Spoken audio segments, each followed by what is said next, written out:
Good evening. I would like to call our annual City Council budget hearings to order. And first of all, I'd like to just remind the listening public that these hearings will be broadcast on Friday, August 10th, starting at 8 a.m. And also they will be shown on Sunday, August 12th, starting at 8 a.m. And so they will be rebroadcast consecutively. And so if you want to listen again or tell other citizens to tune in and listen to Channel 16, we would appreciate any input from any of you out there. And with that, we'll have a general overview by our very capable finance director, Jean Rowenhorst.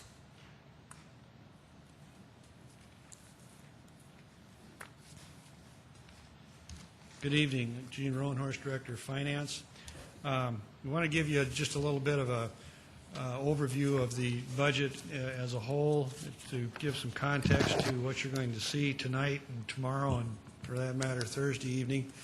There's a lot of detail again, and yet we don't think there's much as probably there's been in the past. We hope it's concise and helpful to you. One of the things that is different, we are not printing out the documents. We seem to kill a lot of trees, and we're going to try and avoid that this year. They will be on the Internet, and I shouldn't say on the Internet, but it's going to be on either on a shared drive that you'll be able to get at, or it will be on the intranet. So you'll be able to access it, and if you want anything specific, you'll certainly be able to print it out.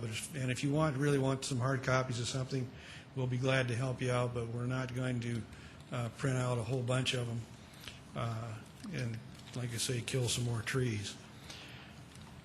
With that, let's take a look at the revenue for 2008. First thing I want to point out to you is $357 million in revenue. Now, what we're looking at is the entire budget. So this is the appropriated funds, the enterprise funds, the governmental funds, with the different titles, but this is the entire budget of the city. And you can see that our biggest source of revenue, when you look at the budget as a whole, is taxes, $142 million. And the second largest is goods and services, which that's primarily our enterprise funds. The taxes, of course, is the property tax, the first and second penny tax, but it also includes things like the frontage fee that is charged and some other fees of that nature. So that's what accounts for the large part there. The other revenue that sometimes tends to bring up and beg a question, that's for special assessments, contributions, transfers within, fines, miscellaneous type things like that that aren't quite as large. If you look at down in the lower right-hand corner of the slide, right below the $357 million is $5,267,000. That is the net use of unobligated funds for all of the funds except the general fund. The general fund is in fact included in there, but it is obviously clearly at zero. Let's go to the next slide, Tim. Now we'll look at the categories of expenditures. This pie represents $362.7 million. Again, the largest expenditure that we have is capital, and this is particularly large this year because of the bond issue again for the quality of life bonds. And we also have some leftovers from Lewis and Clark in there with the payments in there. I believe they're in that particular deal. The other large section is personnel, and you'll see probably more tomorrow than you will today, although there is a lot of personnel involved in the areas that we'll be talking about today. We're going to do things a little bit differently. Jennifer Holson's going to get up following me, and she's going to talk about personnel. And we're going to, the attempt or the idea is that Jennifer will talk about personnel for the entire city and give you a good briefing on that. And then when you get to the individual departments, it really won't be necessary to go into any depth of personnel at that point. We'll have covered all of that this evening with Jennifer's help. Personnel includes wages and benefits there, and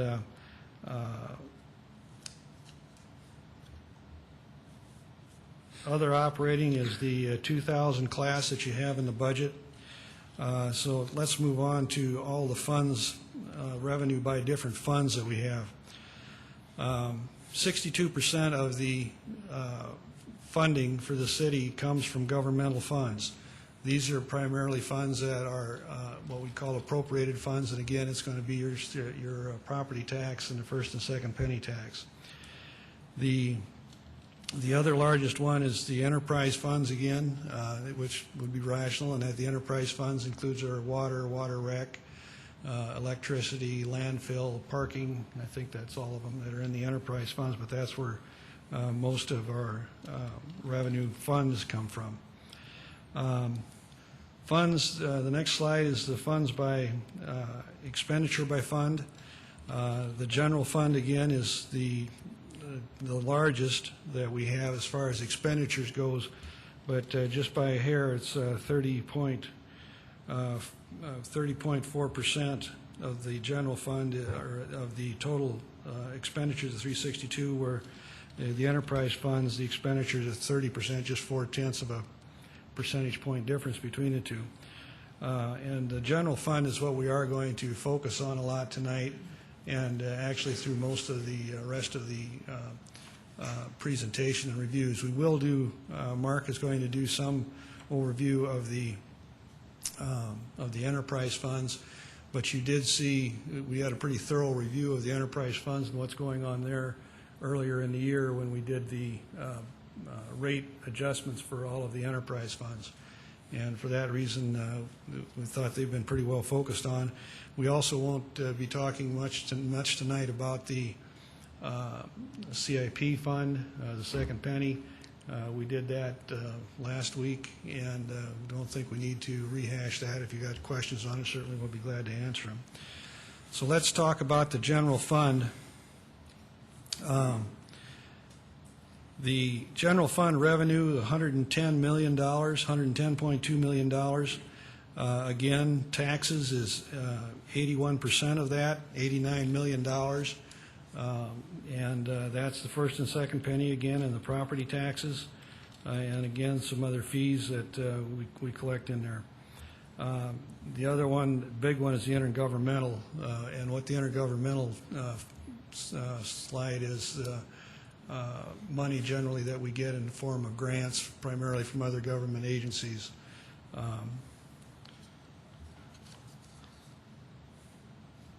One thing that always seems to be of interest is our property tax growth, and the slide that you have in front of you indicates that the property tax for '07 should grow at about 7.7%, and the thing we want to point out, the blue part of the bar on the chart is the amount that is actually due to growth in the city.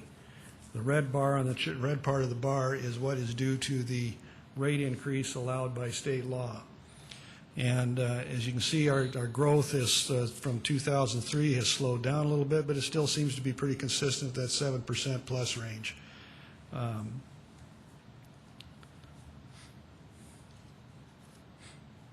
And just for a dollar information, the growth in dollars came to 1.6 million.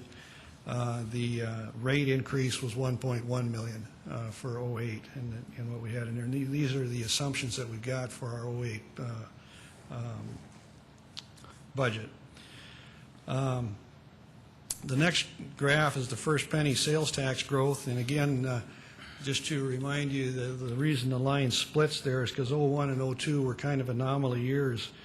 If you look at those two bars, the red part of those two bars was what the actual rate was, and when you use the actual rate, the black line up above is the one that is the actual numbers. If you put those two bars back to our trend of 7%, which we tend to have, we have every year otherwise, then that's the red line up above, and you can see that the growth there is 7.5%, seems to be pretty consistent. This is the same rate that was used for the CIP when we talked about that last week. Then we wanted to show you a little bit chart on the comparison of '07 to '08 and the differences in the expenditures and revenues. The revenues for '08 are up by 5.2%, or I'm sorry, the expenditures are up by 5.2%. The revenues are up by 7.7%. And you'll note that the balance is indeed a zero balanced budget. The thing that we'll look at a little bit more is the 25% reserve ratio that we have plays into this to some extent, but we had to have a balance in later years, but we had to have a balanced budget this year, and that's why the growth rate was in revenue wasn't because it was 7.7%, but we could only grow our expenditures by 5.2% and still balance the budget.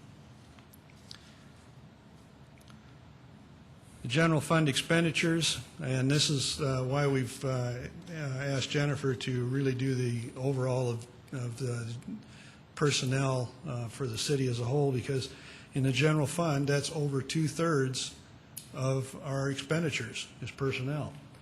And we thought it would be much more useful if we could look at that in the whole as opposed to looking at all the different pieces. The general fund breakdown in expenditures, comparison of '07 to '08, personnel services expenditures were up 2.8%. Non-personnel expenditures were up 10.3%. So the total expenditures come up to that 5.2 increase. The thing, too, that you'll see in some of the later presentations and a little bit more in here, you'll see the change that we've, where we're putting the priorities, and a lot of the priorities in the budget this year is going into highways and streets. And that is why there's something of a shift from personnel to non-personnel costs. Expenditure breakdowns by dollar.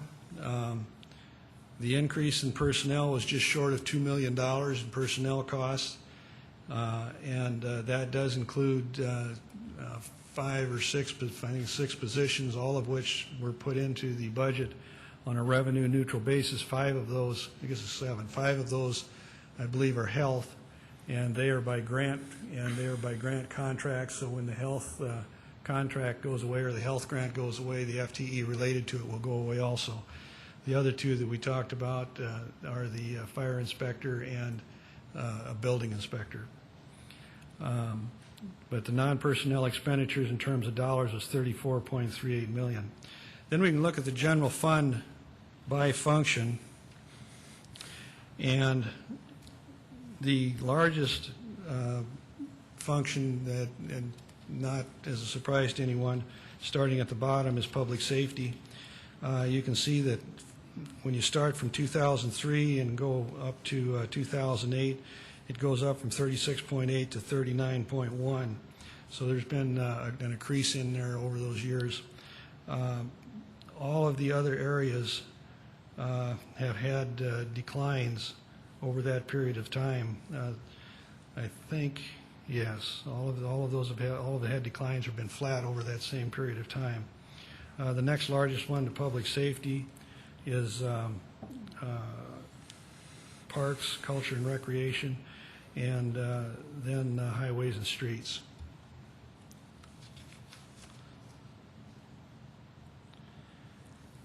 And we wanted to give you a comparison of expenditures 07 to 08 on the bar graph.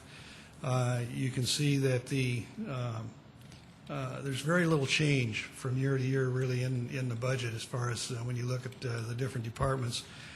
Streets is up there at 8.7%, which again reflects the priorities that we have put into this budget as far as where we would put the resources. We did something a little bit different in the next chart. It's a chart that shows the net impact to the general fund. And when I say net impact, what we mean is we took the revenue and netted it against expenses so you can see what the real net impact to the general fund was, as opposed to the previous slide, which was just the raw expenses themselves. And again, when you look at the percent change of the net impact of it, it's very small in virtually all of the areas, and clearly in public safety is, it's a very small increase in there, and which is the largest portion of the budget. So the net of it is it's a very small increase in the budget, and one that's consistent with the priorities. Now I wanted to take a look-see at the general fund. We were required in the charter to provide a 5-year forecast, and as part of that forecast, we wanted to show you some charts that reflect the policy of the council and what will happen to it over the next few years as far as the 25% goes. Tim, if you can get that one up there. 2007, if you look at this chart, the yellow line is telling you where the reserves will be, and the black line is telling you where the 25% point is. And you can see that at the end of 07, we're at least budgeted for a 27.4% reserve.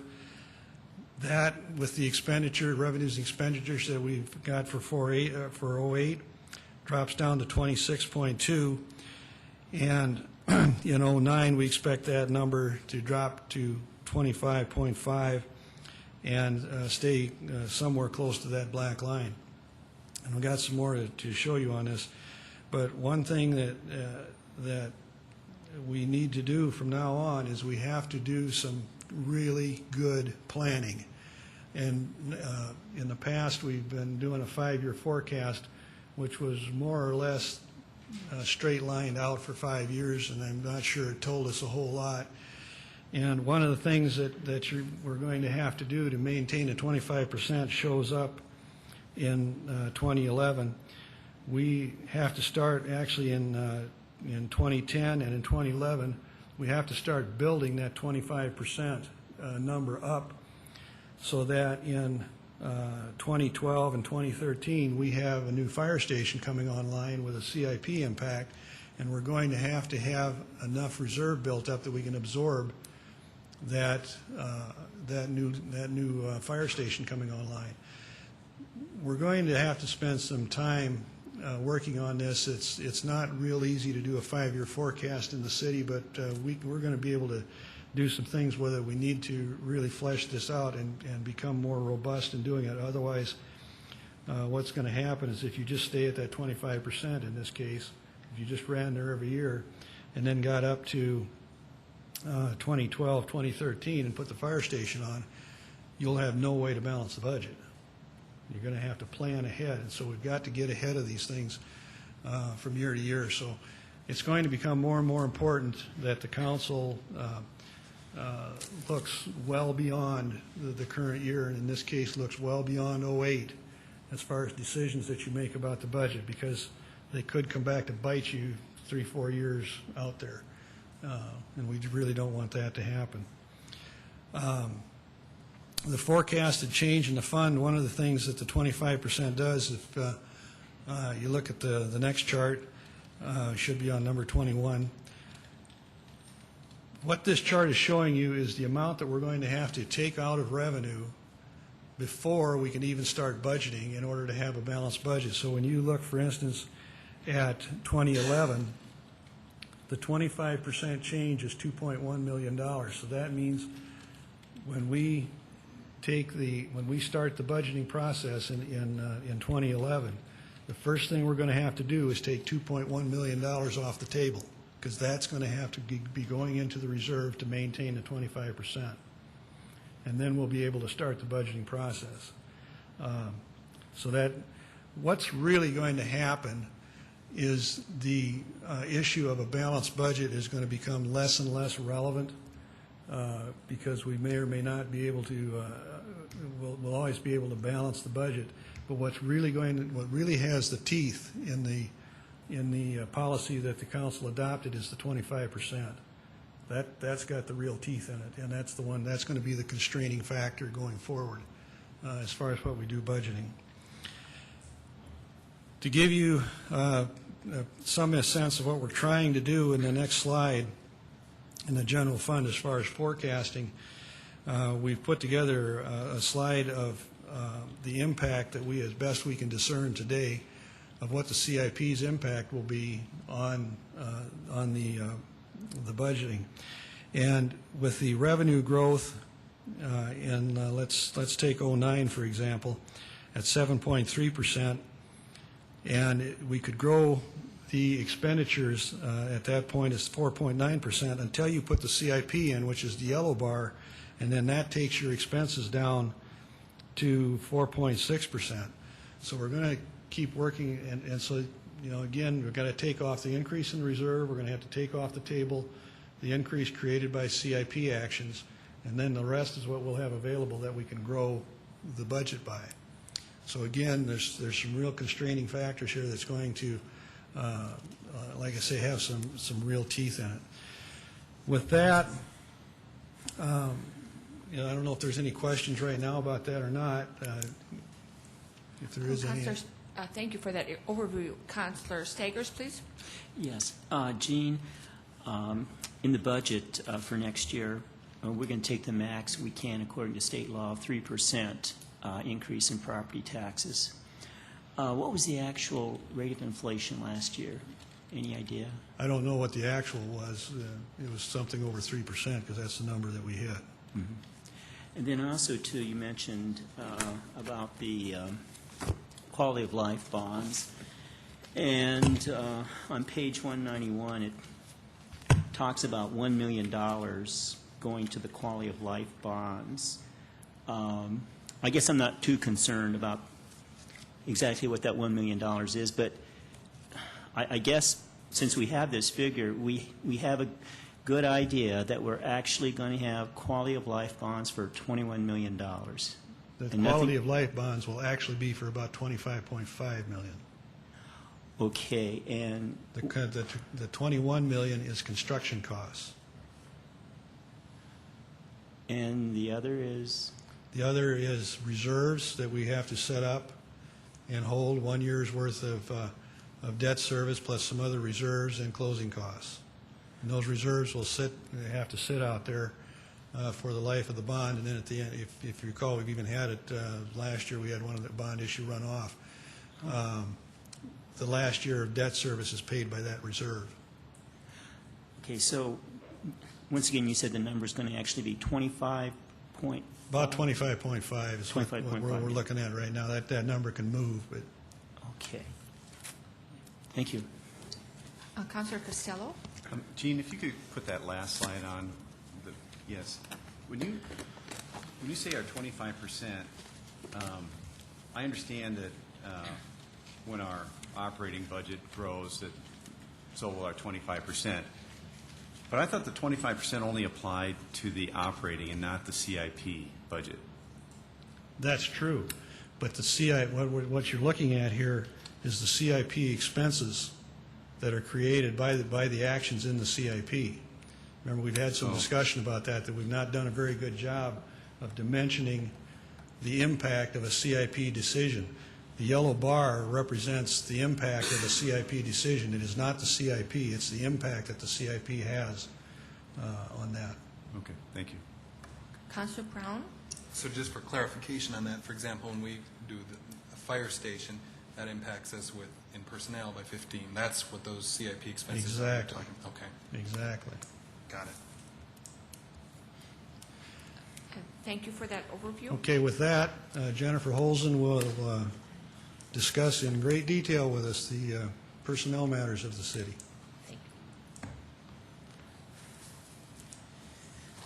Welcome, Jennifer. Thank you for being with us this evening.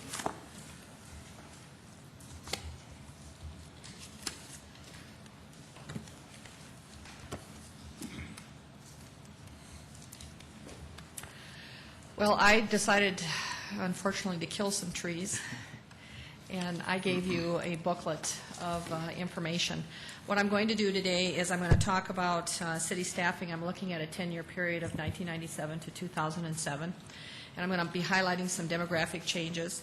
I'm also going to be talking about staffing in relation to the budget, and at the end of the presentation, I'm going to be talking about the 2008 staffing issues. The first slide in your booklet just shows you the authorized staffing levels and the changes that have occurred since 1997. And you can see the growth from 910 positions in 1997 to 1,093 positions in 2007. And that represents about a 20% growth over the 10-year period. During that same time period, our population has grown about 29%. This chart, you saw this chart during the mayor's budget address, and one of the things that we have done in looking at staffing is comparing staffing to population. And we do this, we look at this benchmark as employee growth per 10,000 population, and you can see that in 1990, the city had 83 employees per 10,000 population, and we have dropped in 2007, we've dropped consistently since 1990 to 72 employees per 10,000 population. Population growth has a significant impact on our infrastructure and program needs, and we're constantly balancing our staffing needs with costs associated with the operating expenses, and that's always been a challenge for us. I think when you look at the benchmark, one of the things that's interesting to do is do a comparison with other cities. And what you see before you is an employee growth per 10,000 population against that same benchmark for 11 other cities in the region. And you can see that with the city of Sioux Falls at 72, we're second to the lowest, with Omaha being at 66 employees per 10,000 population. I think you have to be really careful when you look at this kind of comparison. It truly is just a comparison data, because one of the things is that every jurisdiction has differing levels of service. And in your booklet, I think on page 3, it will show you the different service levels for each of the jurisdictions that are listed in this chart. Here again, it is just comparative data.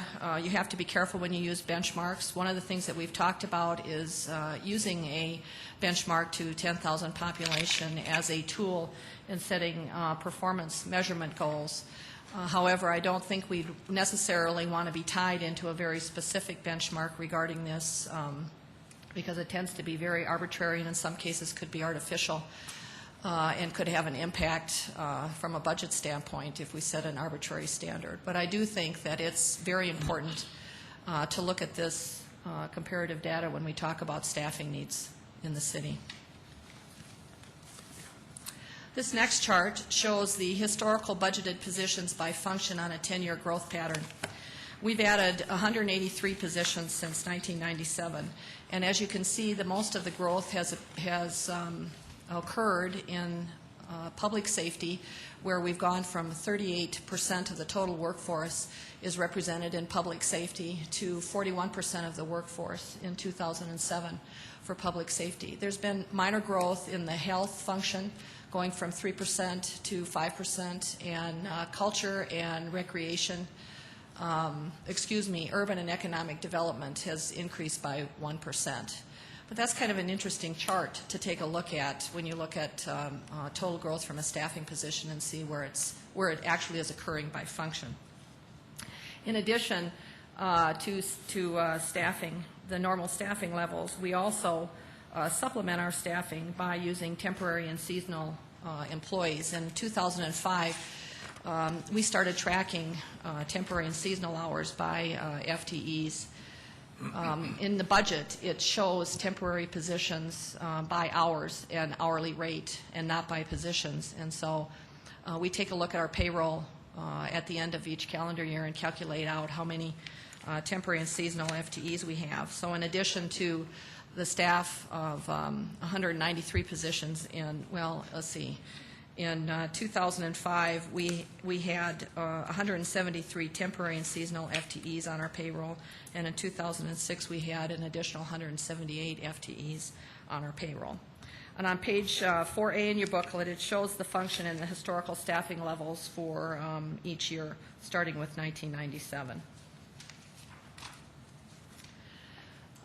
General government is the first function, and this is comprised of the mayor's office, city attorneys, human resources, city clerk, city council, finance, facilities management, central services, and media services. And this function grew by 19 positions during this 10-year period, but significantly it remained at 10% of the total workforce during this 10-year period. This function utilizes very little FTEs, temporary FTEs. They only utilized 3 FTEs, temporary FTEs in 2006. And the majority of those are in relation to hires in central services or facilities management. Behind each of the function charts, you will see a narrative that explains staffing changes that have occurred over this 10-year period. The next chart is public safety, and public safety includes police and Sioux Falls Fire Rescue.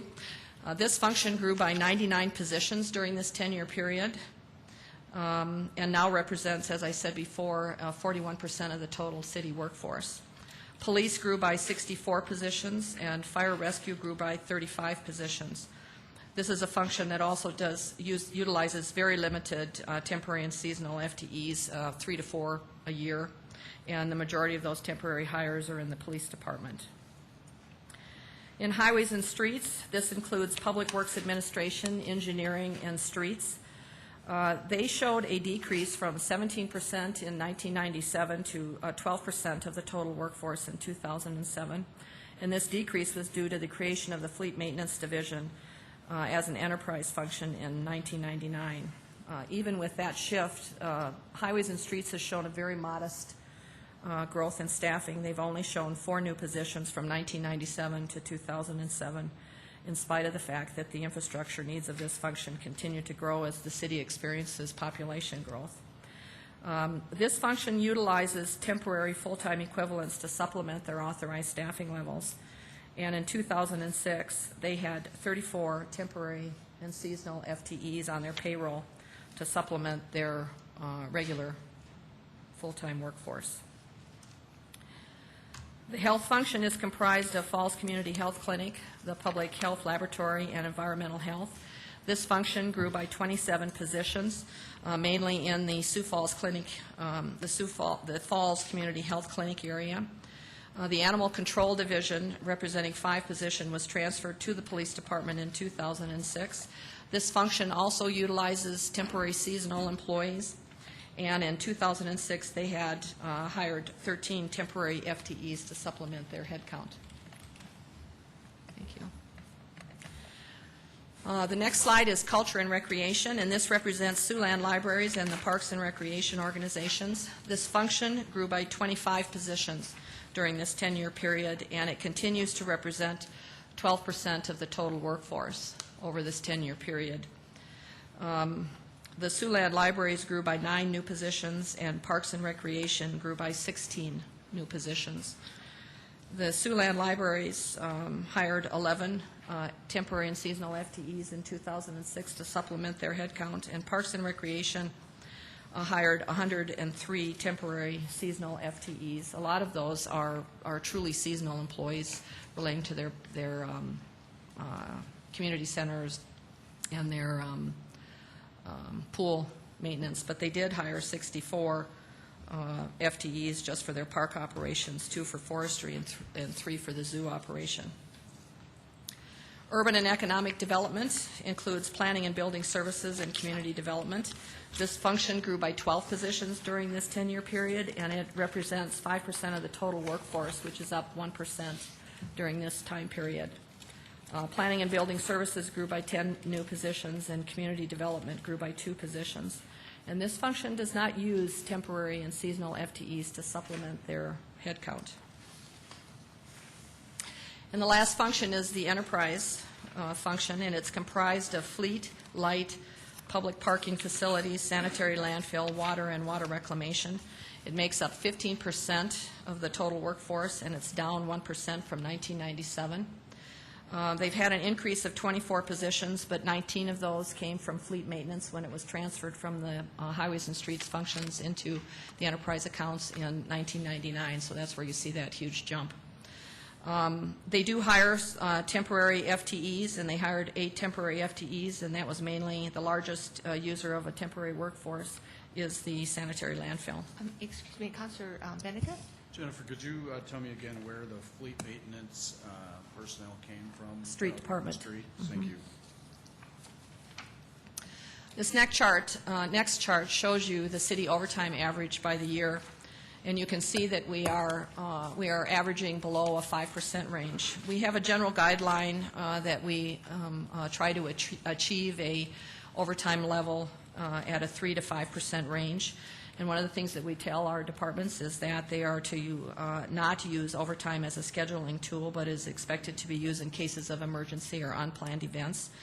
And that if you're scheduling overtime to man your day-to-day operations, it means that you've probably either got staffing needs or you've got some scheduling issues that you need to be concerned about. But overtime is specifically for unplanned events. Overtime is paid to our non-exempt employees, and it's an FLSA requirement to pay overtime for hours worked over 40 in a work week. And I thought you might be interested in taking a look at overtime by function, which is higher than a 5% range. The functions that are not listed in this chart are because they either do not have overtime or they are less than 1%. And there are some cases where they might have overtime, but they also allow their employees to take compensatory time. The overtime that you see on these two charts is specifically for pay purposes. The police department overtime averages 7.31% over this 10-year period. Sioux Falls Fire Rescue averages about 2.59% in overtime, and the overtime pay for the Street Division of Public Works is average at 10.76%. And obviously the Street Department overtime is dictated by weather conditions, and winter weather conditions certainly has an impact on their overtime levels. Overtime obviously is part of the 1,000 expense classes in the city budget. Councilor Brown? Jennifer, in the police, I would imagine much of the overtime is due to court appearances by the officers. It could be court appearances. It could be unplanned dignitary events. It could be in relation to homicides. There are a number of events that could dictate their overtime levels. They have been working very hard to drive their overtime levels down, and Patty Lyon has been specifically tasked with dealing with overtime levels, and I think right now they're averaging just around a 6% range in their overtime. Is there any way to control the court overtime issue, or is that? It's a negotiable item at bargaining. But in terms of the courts doing anything differently, or? Well, I don't know. I don't think we're going to be able to dictate how the judges schedule courts time. I think the most significant problem are the officers who are scheduled for court duty that are outside their normal schedules. Right. So. This next chart shows you the city exempt versus non-exempt positions, and this is these are bodies, not FTEs, and 90% of our workforce are non-exempt hourly employees, and that includes temporaries. And our exempt professional are professional positions that do not have supervisory oversight, and that represents 2% of our staffing levels. And then our exempt supervisory, which have direct supervisory responsibilities, represents 8% of the total workforce. One of the things that we talk about, I think more specifically in the private sector, is span of control. And if you look at the span of control citywide, looking at this information, it equates to about 10.68 employees per supervisor. However, it differs by department or division, and for example, the Street Division of Public Works has 5 supervisors with a span of control of 13.8 employees per supervisor, but when you add they have a significant number of temporary employees, and when you add their temporary workforce, their span of control rises to 21.6 employees per supervisor. And that would certainly be the case in the Parks and Recreation Department as well. Jennifer, do you have any numbers on the police department? Span of control? Yes. No, I don't. Okay. This chart shows you a 10-year comparison of wage and benefits as it relates to total compensation. No, I'm sorry, go back. Okay. You can see that the cost of benefits has increased from 1997 to 2007, where wages and salaries in 1997 represented 70% of the total compensation. And in 2007, wages and salaries represent 58% of the total compensation. And the reason for that is look at health insurance and retirement. Health insurance was 8.32% of the total compensation in 1997, and currently it's at 17.58% of the total compensation. Retirement was at 14.69% of the total compensation, and right now is at 18.19%. And the reality of that number is that relates to post-retirement health insurance benefits for retirees. Has a significant impact on retirement. So you can see that wages and benefits, when we talk about costs and the impact to the budget, health insurance has a significant impact. Health insurance and retirement benefits have a significant impact to the total budget cost.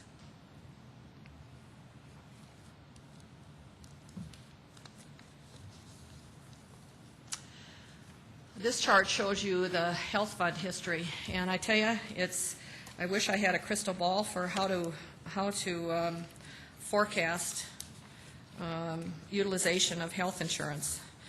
This fund is comprised of employee, retiree, and beneficiary city premiums, and the fund collects premiums to pay for medical, prescription, and dental expenses that are incurred by the members. In addition, the fund also pays for administration of the fund, plus life insurance and stop-loss expenses. And we track costs separately for active employees and retirees due to the OPEB implementation in 2006. And OPEB is the other post-retirement employee benefits that requires us to separately fund retiree health benefits. We used to blend active and retirees into one premium level, a funding status. And GASP regulations changed that requirement and is now requiring us to fund our post-retirement health insurance benefits. And I'm sure you've read articles about other pension systems across this country who are just crashing because of costs of retiree health. We are in a much better position than other pension systems in this country. We started pre-funding health insurance benefits for retirees in the late 80s.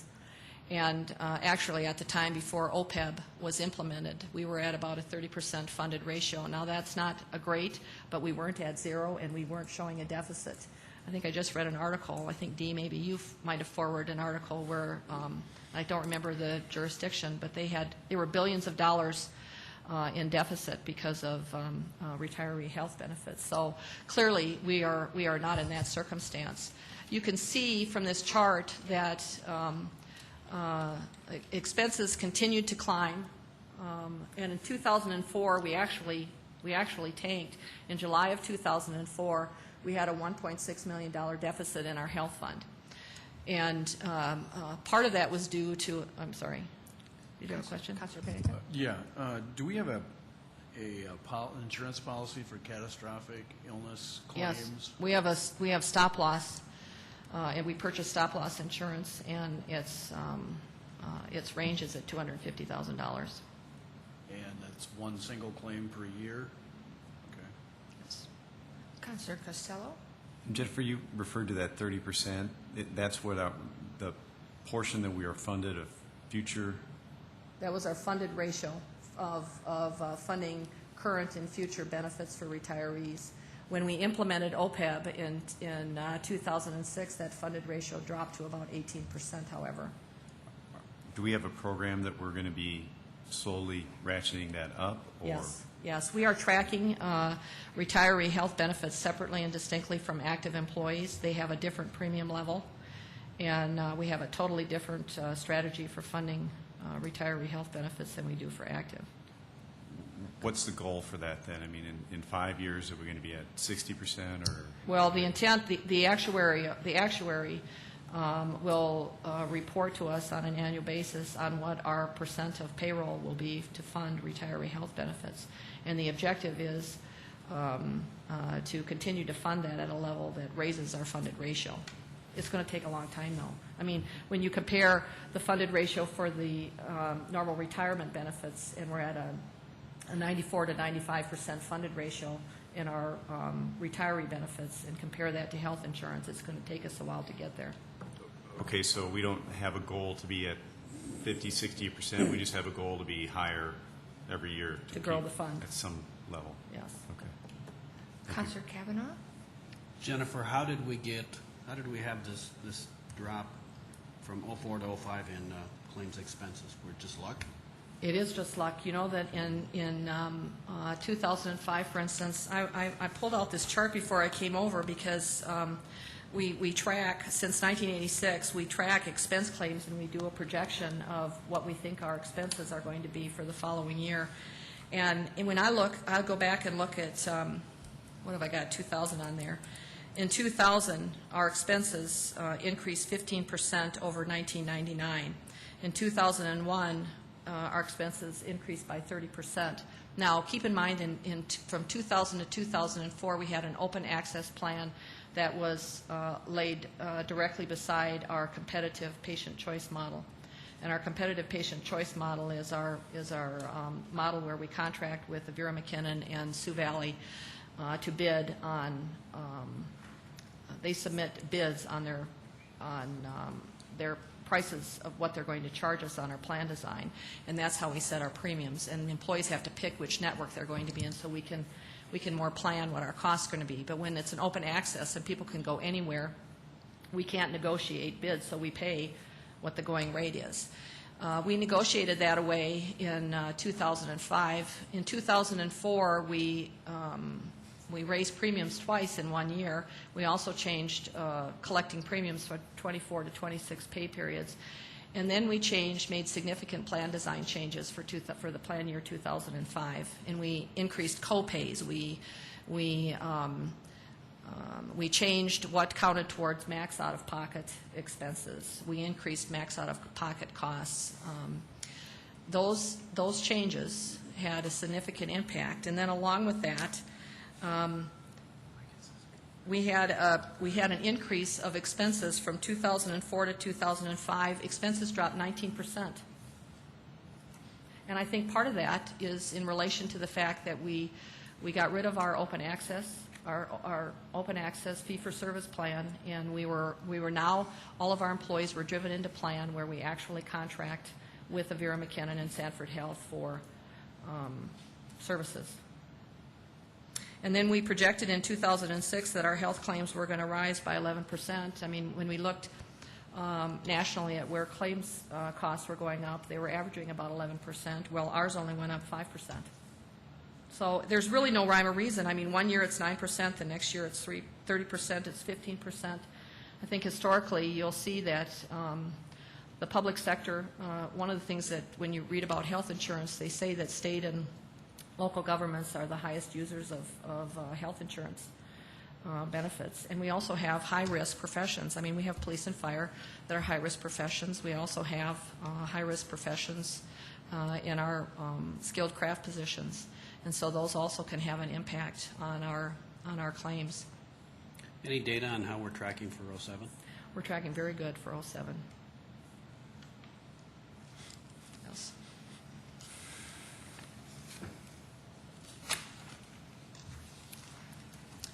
Okay, the next chart shows you what the percent of payroll is for the retirement systems. We have two retirement systems. We have the employees' retirement system that's made up of two divisions, the general division and the police division, and then we have a firefighter's pension fund. And the employer contribution is determined by our actuary, and it's reported to us on an annual basis, and it is reflected as a percent of payroll. We are required by state law to fund based on what our actuary says. This contribution level that you see up here includes the health insurance benefit. And so you can see that it has progressed from 2000 up to 2008. And really the significant changes obviously are in 2006, 2007, and 2008, and that's because of retiree health and the impact on the total employee premium contribution. And you'll see that on the next slide.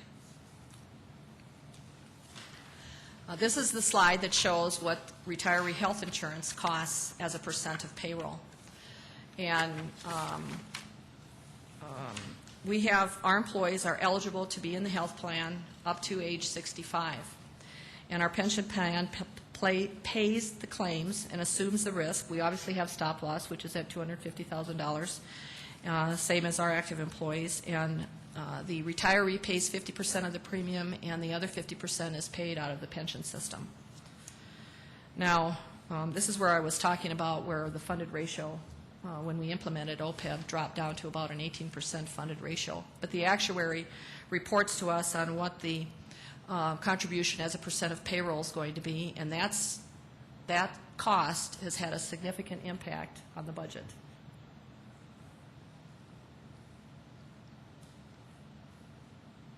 And it's going to continue to be high. I mean, I don't see this cost abating in the future. What was it that caused this to shoot up again? GASB regulations changed and required us to account for other post-retirement health insurance benefits.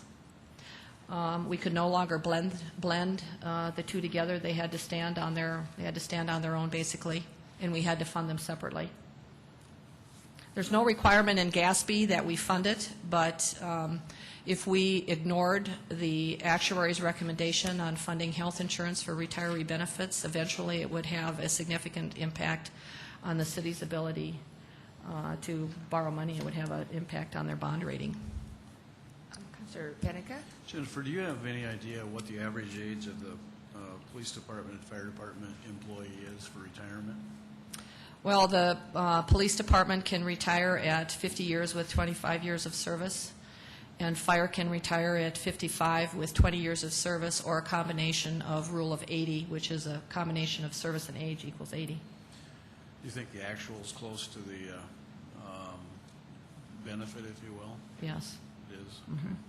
What about the general employees? Well, general employees can retire, their normal retirement is at age 60. They can retire at 55 with 30 years of service, but the majority of our employees retire at 60 or older. Okay, thank you. Mm-hmm.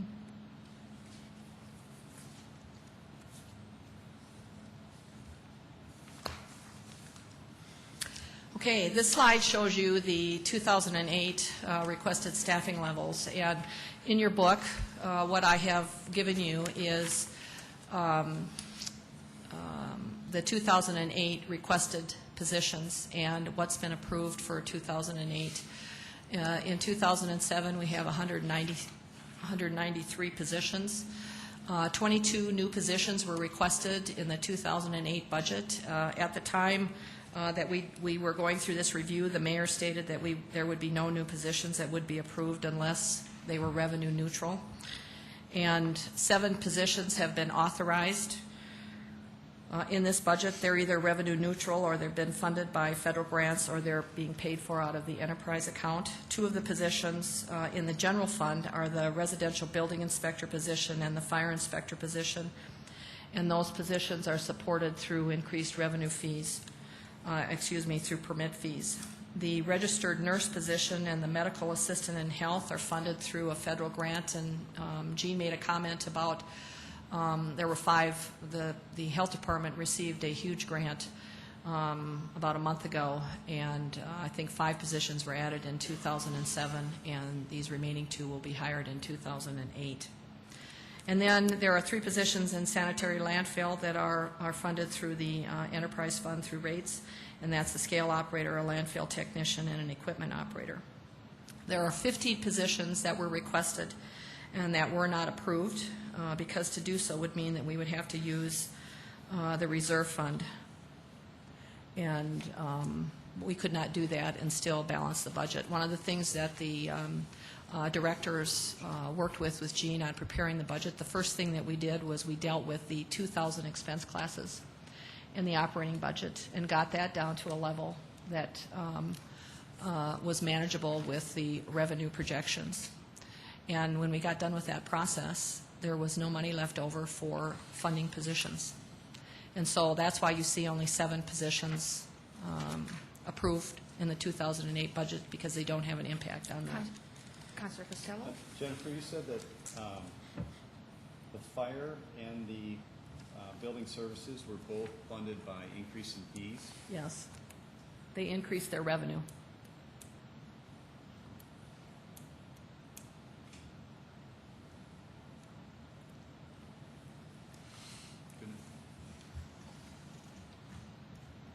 Now, the other thing that you have in the first tab shows you the 7 positions that were approved in the 2008 budget and what their costs are. And then behind that are the 15 positions that were requested but have not been approved and what their wage and benefit costs are. And then I've also included the actual summary narrative that the department's prepared to support their request for the new position. I don't believe you've seen that before, but I thought you might find that interesting as part of this process.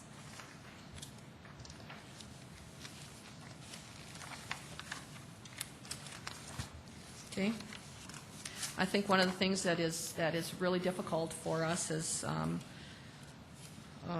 it's harder and harder to find dollars to fund new positions, and with increased operating costs and determining whether we're going to impact program services or whether we're going to add new positions. Clearly, we're to the point where it's difficult to add new positions and still be able to operate at the service levels that the community expects us to operate at. One of the things that is interesting, I think, in looking at staffing is that the budget's a plan and staffing is fluid. And we budget for 1,100 positions in the budget, but we have a turnover rate of about 5.4%. And so we have in and outs going each year. And it takes us approximately 90 days to fill a position. And one of the things that we've talked about in the past is that talking about a rule where the departments cannot expend their 1,000 expense classes to balance their operating budget. And I think that we used to have a hard and fast rule with the departments that you could not expend your 1,000 expense class. I think right now there isn't a rule that you can expend it, but I think you have to report it to the city council if you're going to expend money out of your 1,000 expense class. Councilor Vinegar? Does the 5.4% include retirements? Yes. And what percentage of that 5.4 Is retirement? Yeah. Well, when I look at general police and fire, police averages about a 3% turnover rate, and the majority of those are retirements. And fire is about a 3 to 4%, and here again it's retirement. And then the general division has about a 6 to 7% turnover, and they have a fairly significant number that is just resignations. They have a higher turnover in relation to resignations than retirements. But we have about 32 employees who retire on an annual basis. Thank you. Councilor Costello? Jennifer, I want to go back on the new hire positions. The federal grant for health, so that pays 100% of those, okay. Yes, and one of the rules that we have with health is we track when they receive a grant, and that grant provides for staffing. We target those and identify those as grant positions, and if the grant goes away, the positions are laid off. I guess my point that I'd like to make is that I think we heard Gene say earlier that 2/3 of the expenses are wages and benefits. And if we're truly going to keep a revenue neutral approach to new hires, you would only take 2/3 of that expense.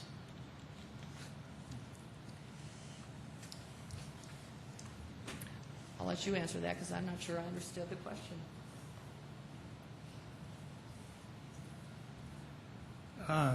We took the expenses exactly against almost 100%, virtually 100% against the revenue that would be generated.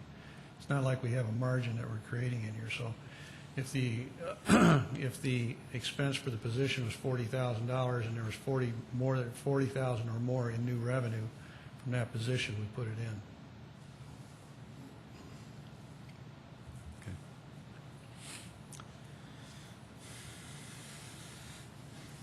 Councilor Stagers? Yeah, Jennifer, you mentioned in the 2008 budget, we're going to have 1,100 employees here in the city. But in reality, the city is supporting a lot more people than that. And what I'm referring to, of course, are people who work for the zoo, people who work for the pavilion, and so forth. How many people that work in those kind of enterprises and depend upon the city funding them for a job, how many would that include? Well, I have no idea because the pavilion aren't city Those employees are not city employees, so they're not funded out of the general fund. But see, the thing is, we have the zoo funded by city money. And so we're paying indirectly their salaries. Well, I guess. In other words, we're paying a lot of people in Sioux Falls indirectly. And I was just wondering how many people that would be. I don't have any idea. I don't track their staffing because they're not city employees. I don't have any control over their wages and benefits, and so I do not track staffing for Washington Pavilion or the zoo. Yeah. No, I understand you don't do the tracking, but I was just wondering if you had, had a number for these people that we're paying kind of indirectly. No, I don't. Okay. Councilor Jameson. Jennifer, the number of employees per 10,000 has decreased since 1997. How much more is the city doing contractually between that time frame? In other words, in 1997, we had 151 employees in the street department. Now we're down to 133. But what replaced that with contractual services, such as the overlay program, where the chip sealing and those type of things went to contracted? I think that's a very good question, and I think that probably Mark or Galen can probably answer that question for you. I think when you look at that 10,000 population and you look at 83 to 72, that's not necessarily a bad thing. I think there was a period of time back in the 90s where we held the staffing levels at 910, and we constantly monitored vacancies and asked departments to take a look at their vacancies to see if they actually needed that position or it could be transferred to some other entity in order to keep the staffing levels down. So I think there's a lot of efficiencies that have occurred since that time period. So 72 employees per 10,000 population isn't necessarily a negative. Right. Well, when you look at the charts comparing Sioux City and some of the other cities, some of the services they're providing would cause them to have more employees because they operate the airport. Garbage. They operate the garbage service. Yes, absolutely. I think that the only reason for taking a look at that is just for comparative data. That's all. It's just a tool to see where we stack up with other entities, but you can't look at it in a vacuum. You have to look at it in the total context of what the other jurisdictions' service levels are, and then you have to develop your own internal standards for what you want for levels of service. It kind of falls into line with our discussion on performance setting our performance management goals. It's just a tool. On this side of we'll start with Councilor Brown, then we'll go Kavanaugh, and then Costello, please. Jennifer, you sort of made a prediction by saying that it's going to be difficult to add positions and maintain service levels. Do you have any sense of where we're in danger of hurting service levels in city government as a result of the tightening of that? Well, I think that that's probably a good question. You might want to ask Don Kearney when he comes in to talk about his operating expenses. Don has been very consistently showing about a 2% growth in his operating expenses, but he also has come to me with a very specific proposal on staffing needs, on what he needs for the park department, and to the point where he's concerned about span of control issues, for instance, and he's also concerned about the increase in his developed acres in his park systems and the fact that he needs additional park caretakers and park service people. And how is he going to get those in the future? I mean, one of the things that I think I would like us to see is maybe have the administration work with the fiscal committee over this next year in preparation for the 2009 budget to talk about staffing and maybe figuring out some way that we can do some trending on forecasts for workforce management and deal with a more systematic approach maybe to dealing with increases in staffing. I don't think we can continue to not add positions. We're also looking at the funding, the ratio for police and fire, and here we are in 2008, and we're not adding police and fire to the rolls again. But police and fire aren't the only departments that need staffing. I mean, Siouxland Libraries has added. You'll see in the narrative when Sally talks about the service levels that have increased over the past number of years, and when the impact on staffing. It isn't just police and fire who need staffing. It's a large majority of the departments who need some additional staffing levels. And I think if we don't have a systematic way of adding staffing on an annual basis, we get to the point where we've got these peaks and valleys where you're hiring 30 people, and then you're hiring no people, and then you're hiring 10 people. I mean, I just don't think that's a good way of managing headcount, and I think there's got to be a better way of doing that. And I'd actually like to see us sit down and have a discussion about that. And it actually might require us to have a discussion about utilizing the unfunded reserve balance as part of balancing the budget in order to staff positions, recognizing that we have turnover during the year and that we're budgeting, although we're budgeting at X number of positions, we also have turnover and vacancies. And I think if the strict requirement, I think it would require a tremendous discipline on the part of directors, because the objective would be at the end of the year they have to balance the budget, and that money that you target for using the reserves to pay for staffing has to be replaced and balanced at the end of the year. I mean, I think there's a way to do it, but I think it's something we should talk about. Councilor Kavanaugh? Jennifer, I look at the employees per 10,000, and I'm not sure whether I'm happy or not about that ratio, because I'm not sure what it means. There isn't any benchmark in my mind that tells me, have we maintained our level of service? And that's my concern. Do we know? It's irrelevant to me what Grand Forks or Sioux City or anybody else has.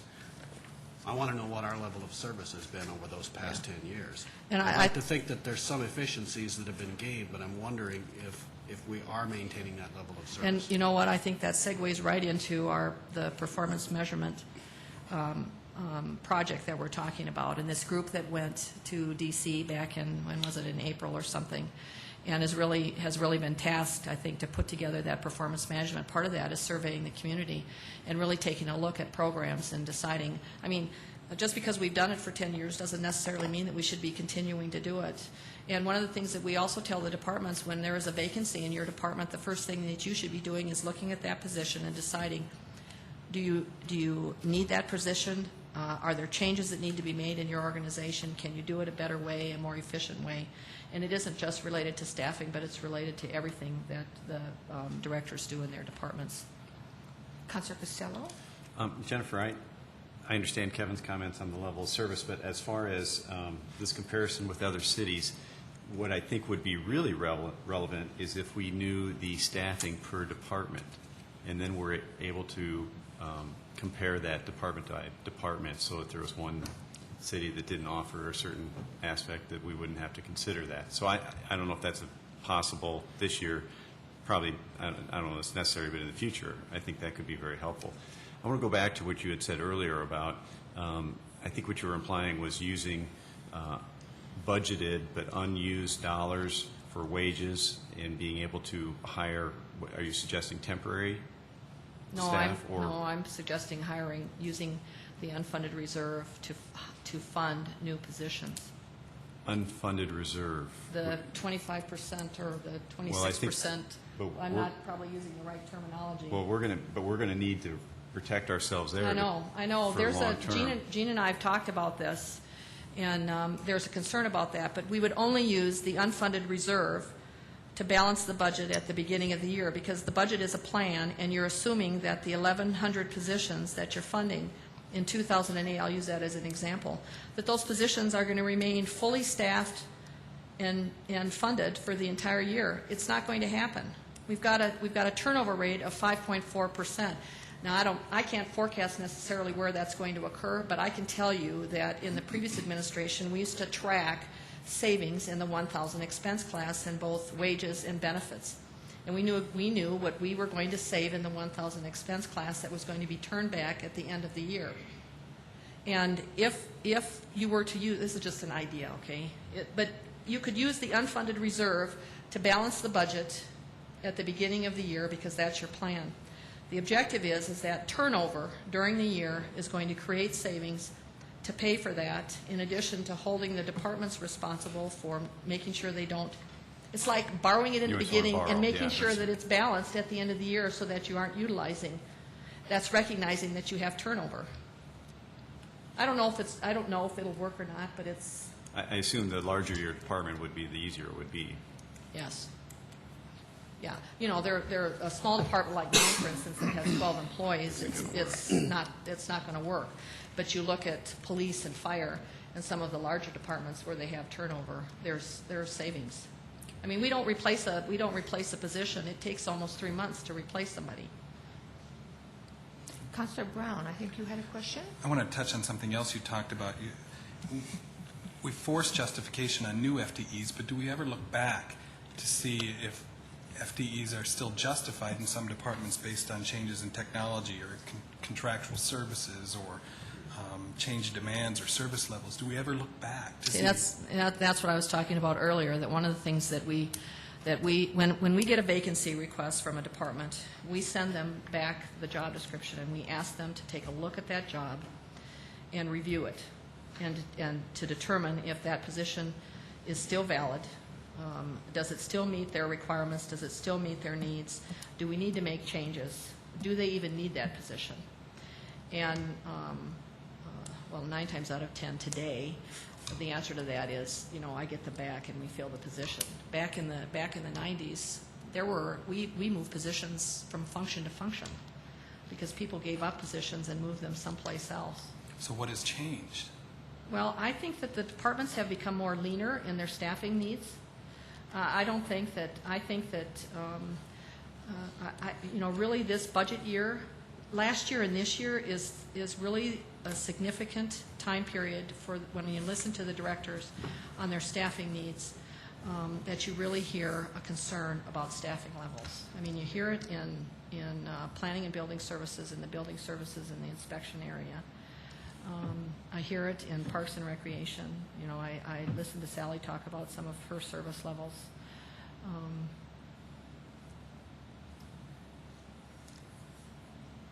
There's needs.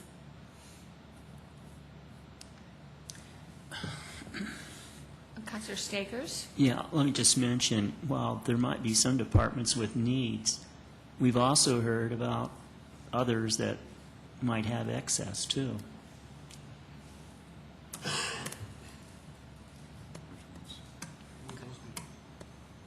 Councilor Jameson? Well, we talked about the staffing levels, and we talked about the service levels that we have, and we have never done a survey to determine whether the citizens of Sioux Falls are satisfied with the service that we receive. And this is something that I think if we're going to go to a performance-type budget, that we're going to have to establish a baseline of what is the service acceptable to the citizens of Sioux Falls. Yeah. Whether we are providing more service in one area than we need to, or less service in another area than would be desired by the public. And we haven't done that, so I think we need to stop sometime and set aside some dollars to do a long-range survey to find out if in fact we are providing what the citizens want. Yeah. And if they're willing to pay for it. Right, what they're willing to pay. What they're willing to pay for. And you're right, I don't think we know that right now.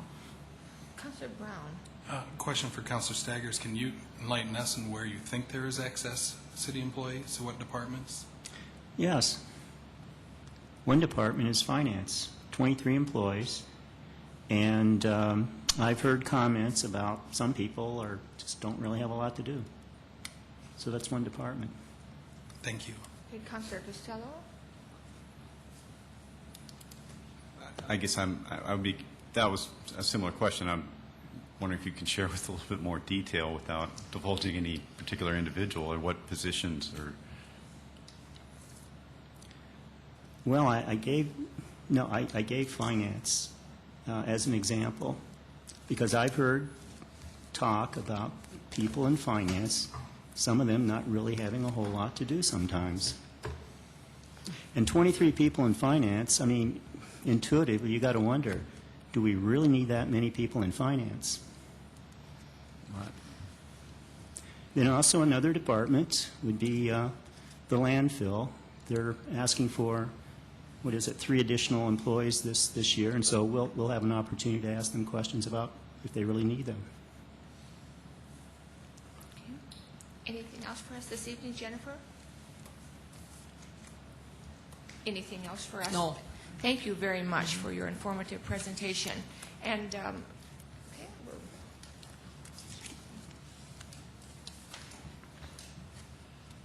Next, we want to talk about general government a little bit. I do want to make a couple comments about the performance management and personnel. It really is necessary to be very careful of comparing personnel per 10,000 or whatever. There's very simple things. For instance, in our city, we don't have any garbage haulers. It's all private. In New York City, that's all run by the city and the mob. We have a very small electric department. I don't know if Omaha has one or not. There's so much difference between cities that it's one of those things that you got to be very careful about. And with the performance management, one of the things you need to be looking at, we only have one possible source of raising additional revenue at this point available to us, and that's to raise the sales tax from 0.92 to 1. That's the only leeway we have. The rest of it is capped by state law. So that's all we. So your revenue stream is pretty tight, and what we need to do is be sure that we're using our resources as wisely as we can. You ask about, are there areas where we can do things differently? I think one of the best areas that I've heard this year that has been done by police. They put in motion a process where when they get a call for service, they determine, is it really a need that an officer go out there, or can we take the report over the phone? Incredible savings. But it's that kind of thinking that's created a great deal of efficiency. If it's a stolen bicycle, do we really need to have an officer go out there and take down whatever information you take down on a stolen bicycle? I don't know. It's not mine to judge which one it is, but the real key is you have your police officers doing what they should be doing, and that's controlling crime and working on the important things, and the less significant ones. Yeah, it's significant to me if I get my bike stolen, but still, is it really the right thing to do? And frankly, from what I understand, the police feel that they're getting the same information over the phone that they would get by sending an officer out there. We have the flip side of that. We have ice rinks, one that I know of. We have between 100 and 200 visits in an entire winter, and yet we maintain that ice rink. To me, it would make sense to bite the bullet. You're probably going to have some troubles with the community, the area where you do it. It seems like all at once you try and close something like that, it becomes a big crisis. But when you come out and say, look, 100 to 200 visits during an entire season doesn't justify what it takes for Don Kearney to have somebody out there spraying water on it to keep the ice fresh, especially if it gets warm, then it thaws off, you got to try and refreeze it again. Those are the kinds of things we're going to have to be looking at to try and find those ways of doing things smarter and better and still delivering the service level. The other thing is with service, it's to make sure, and it kind of goes back to the ice rink deal, to make sure we're delivering the service that is appropriate. One of my nasty lessons that I learned in my prior life, I was part of, unfortunately, is, of course, you all know it was a big call center, and we were answering a lot of phone calls, and we had a standard of answering a phone call within 15 seconds. Thought that was pretty good. So he said, well, 12 seconds must be better. So we staffed up, made the necessary changes, and went to 12 seconds.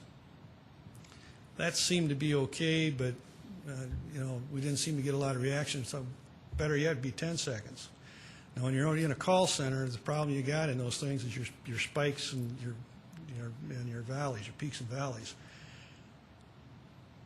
Fortunately, we had a quality service department that after we'd spent all this money staffing up and incredible overtime costs, I mean, it literally ended up spending millions of dollars, did a survey of our customers, and they said, if you answer it in 12 to 15 seconds, we're okay. They didn't perceive any value in us answering in 10 seconds. Those are the kind, that's just an example of the kind of thing we need to do with our citizens. I'm not sure that we have a very good handle. Certainly we don't have a handle on that is statistically sound and mathematically correct, that we can say what is really what the customers, which are the citizens of the city, what they want to buy. We think we know that. We think we know that they want their streets cleaned of snow in 24 hours. But we have no statistical evidence to that effect. All we have is anecdotal evidence. People seem saying they like it. But if you did a statistical survey, do you really want it cleaned in 24 hours or not? We don't know that. And unfortunately, we're kind of flying blind from that standpoint. So that's where surveys would be very useful. Like I say, when somebody says, this ice rink can't be closed, it's a great community deal, blah, blah, blah, we can say, look, 150 people visited it last winter, 150 visits, not even 150 people, 150 visits. It doesn't make sense to keep it open. I'm sorry. Those are tough decisions, but... Gene, do we, like right now, do we have some kind of a system that employees can feel very comfortable, or maybe even do it anonymously, if that makes them more comfortable, as far as just suggesting efficiencies? I mean, like, for instance, if I work in a particular department and I don't know, I mean, I'm there for a while and I see some ideas that I just think might be helpful, and I suppose in an ideal world is what I would do is I would suggest them to my supervisor. But if in fact my supervisor kind of wants to do business as usual, possibly, how do we do that for Jennifer, we do have a suggestion program, don't we? Everybody know? We did have. I guess it's been discontinued. But I'm sorry, I didn't hear you. It's a suggestion program. I guess there was one around, but it has been discontinued, and I guess I don't know the history of that. I was thinking that But might it's be something, helpful. again, suggestions like that. Some of them, the people that are down where the rubber hits the road generally know where the savings are at. Mm-hmm. And if you can get that information, you can hit a home run ball pretty easy a lot of times. Might be something that's worth looking at again. Yeah, I would. That seems like kind of practical. Councilor Jameson. At one time, there was an employee incentive program that rewarded employees for suggestions on saving money. Is that program still in effect? Okay, when did that disappear?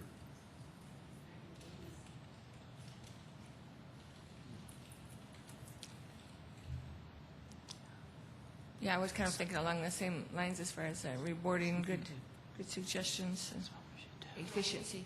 That doesn't mean that because the program has gone away that employees aren't bringing forth ideas and suggestions. And we've actually got a commendation process in place that recognizes employees for recommending efficiencies or changing the way they're doing operations in their departments. But there were cash incentives. There were cash incentives, but back then when we reviewed that program, it wasn't providing. It wasn't really a cost-effective way of dealing with things. We get that without having to pay somebody to do that. So you're saying that kind of suggestion program still exists, though? No, it was done away with back in the 80s. Okay, I'm sorry, I didn't hear what you said earlier. Okay. Suggestion programs, we had them out at Citibank, and frankly, they've been changed dramatically. It's kind of like Jennifer said, it seems like a good idea, but it's hard to really make them effective, that they really work very well. I don't have a good answer to it, what the answer is, the solution. But it's more difficult than it sounds to actually implement something that is effective and get you where you want to go. General government, we're going to start in actual departments now, the first one of which is general governments, so I'm not going to take too much time here because Mark is ready to go, I think, and we don't want to be here all night. So with the general government, you look at your slides, we're talking about out of the general fund, the department that is 11.6% of the total budget. And we have a chart to compare 07 to 08. And the expenditures are up 4.9%, and we've got some numbers further back to explain that a little bit. Looks a little strange on the revenue side. It says we're up 163%. That is really driven by Metro Communications. General government is going to be paid by Metro Communications for services rendered for human resource services and for finance services, and that's what's driving that number up so much. So it pretty much came from Metro Communications and the change to the new legal entity. And then breaking general government services down by expenditure breakdowns, personnel service expenditures went from $7.1 to $7.5 million, a 4.7% increase. Again, not anything of outlandish. And then non-personnel expenditures are up 5.8%. And then the next chart, number 28, that you should look at, that you can see is the expenditures by department and what they were 2007 and 08, and you can review those. The total budget we're talking about here is $12.7 million. And then we have a pie chart to show you what percentage each one of the departments is of the total number of the 12.7. So that's about all we have on that. Yes, sir. I know you're trying to save trees, but would you do me a favor and email me a copy of your slides so those of us with short memories can remember all these numbers? We'll do that. If everybody wants, we can just email everybody a set of them also. We'll do that. With that, I think Mark Cotter is up.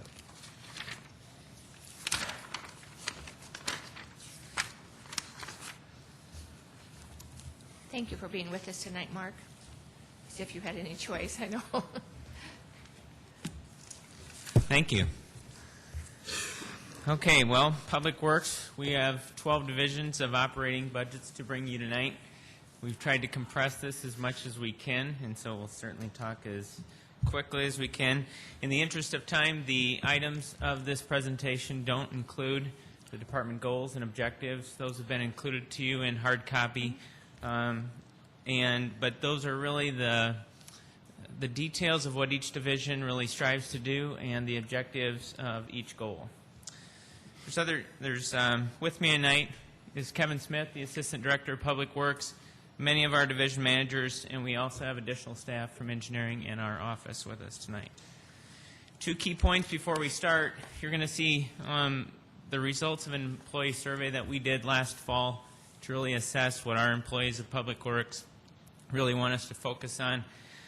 Though it doesn't have a large budget implication, we will talk in some slides about training and the effects of what that training is to make sure that we have the most trained workforce. As you know, we have a lot of people from Public Works or customer service all the way through, very technical positions, and training at all levels is important to us and the department. And secondly, the second half of the presentation tonight really talks about the enterprise funds. You've seen the detailed rate analysis that includes the operations and the capital. You've seen the capital. Tonight you're going to see the operations. But essentially those rate adjustments took into account both of those. Okay, let's get started. First division, which is Highways and Streets, includes the Street Department, Engineering, and Public Works Admin. Of the general fund of $110 million budget, Highways and Streets comprises of about 18.6. As we now break down the streets budget and look at how that is, that's a $13.7 million budget that I'll first take you through.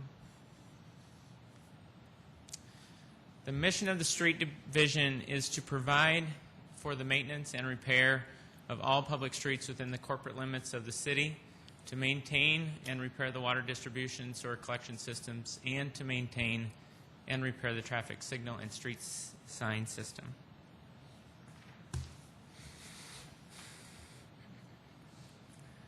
Okay, for the comparative view of what the budget was in '07 and what it is in '08, you'll see this slide many times throughout each division. Know that this was the budget, it's not an actual, and so in many cases that budget was not fully spent, but it is the benchmark to compare '07 to '08 as we go forward. The revenue that you see there is street certainly does not offset the expenses, but our primary revenue sources are the street frontage tax, wheel tax, and we do a substantial amount of repairs of cutouts of the street that our street division goes back and performs that remediation work.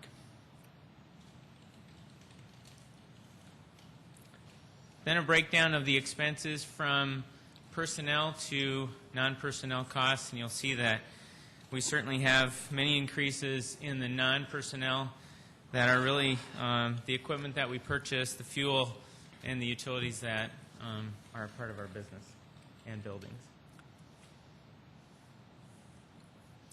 Now to look at the 5 key programs within the street department. The large program is snow removal, and then traffic maintenance, street sweeping, flood control, and street maintenance. Those programs, same numbers, just in a different format for comparison. You'll see that there's been additional funding put into snow removal. We've essentially added one additional snow event, which also addresses additional chemicals, salt, fuel. We've also added one more time that we would activate the contractors. In '07 we had 3 times that we would activate the contractors. In this budget we have 4. The reduction that you see in street maintenance is essentially that there has historically been items that are used for the overlay program that we've funded through general fund. One example would be our Type 3 barricades. We've now actually, we reimburse this fund with CIP dollars, and so even though it's a slight reduction, just to highlight why there's actually a reduction. There is some staff realignment that we'll speak to in flood control and street sweeping, and then traffic maintenance. We'll speak to why that's been a significant increase in that department. First is snow removal. And this is the format that we have, where we will, down below, we'll talk about the program highlights, and then pick out a couple of the line items that you may be interested in and what that change has been comprised of. First of all, with program highlights, salt and liquid purchase is in the off-season, or that's our strive. If we do not have the capability or the budget, and we actually have to bring that in on at the cold season on the icy roads, we pay a surcharge for that. So very important to us as a part of the CIP program to build those additional domes so we can certainly secure nearly a full year's worth of salt and also liquid. We always maximize utilizing other divisions and departments. One of the key increases that came this last year was there's been several people in the fire department that volunteered, and so that certainly helped shore us up. In coming months, we're going to talk to you more about the potential of doing a capital lease, as opposed to each year we essentially rent 36 motor graders. And when we receive those, we take the tires and change them. We also outfit them with radios and amber lights. And then 5 months later, we take them all down and we send them back. Just with some initial research, it appears that we potentially will be able to lease those graders for an entire 5-year period, keep them for the whole calendar year, and we would only have to set them up at the beginning and at the end. And at the end, we would also own them, as opposed to just that short rental time. And then as the growth of the city goes, it's been managed with 18 snow zones for a long period of time, and we expect to, some of those zones are getting large, and we expect to break those and add 2 additional zones to raise that to 20. Okay, street maintenance program. Essentially, we've got more street cuts, and so we will be adding additional tonnage to account for that. Fuel, has certainly gone up.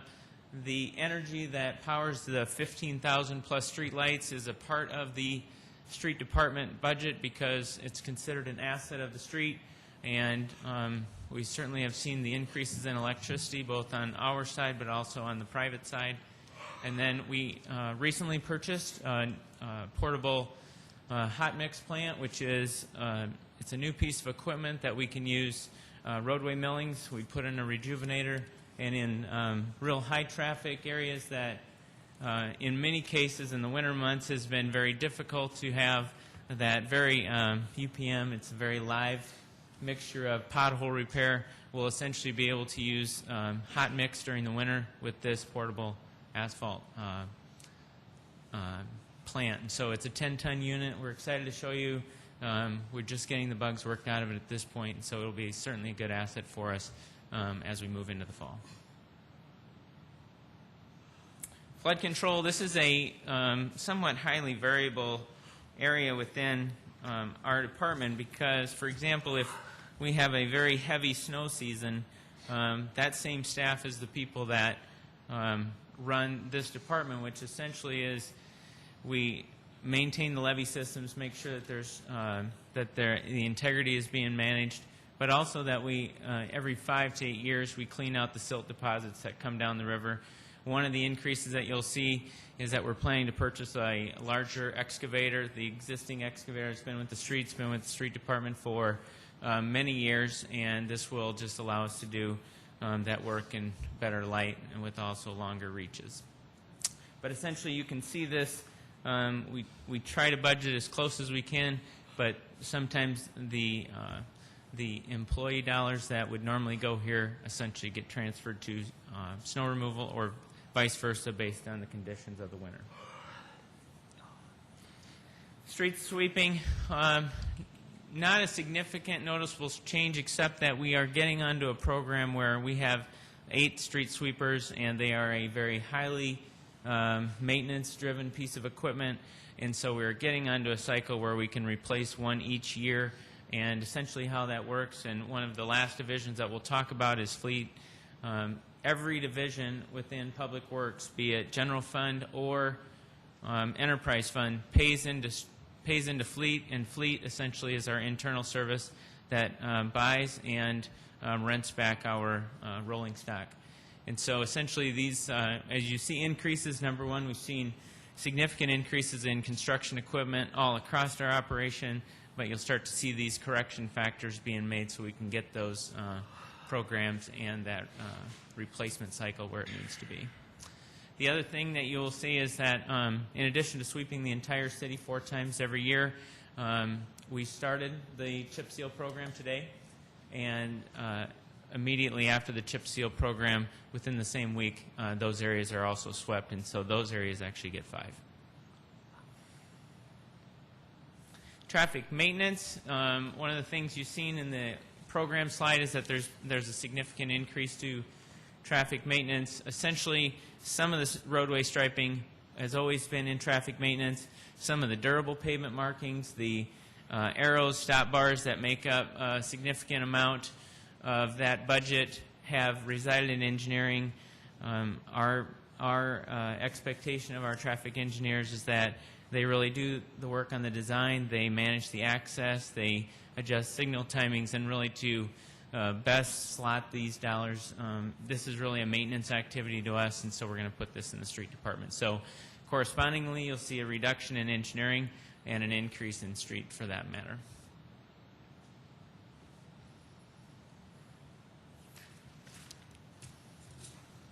Okay, our next division is engineering. Engineering makes up nearly 25% of this budget of highways and streets. The mission of the engineering division is to enhance the economic well-being and quality of life in Sioux Falls by working with both public and private partners to provide for a safe, cost-effective, and efficient public infrastructure system.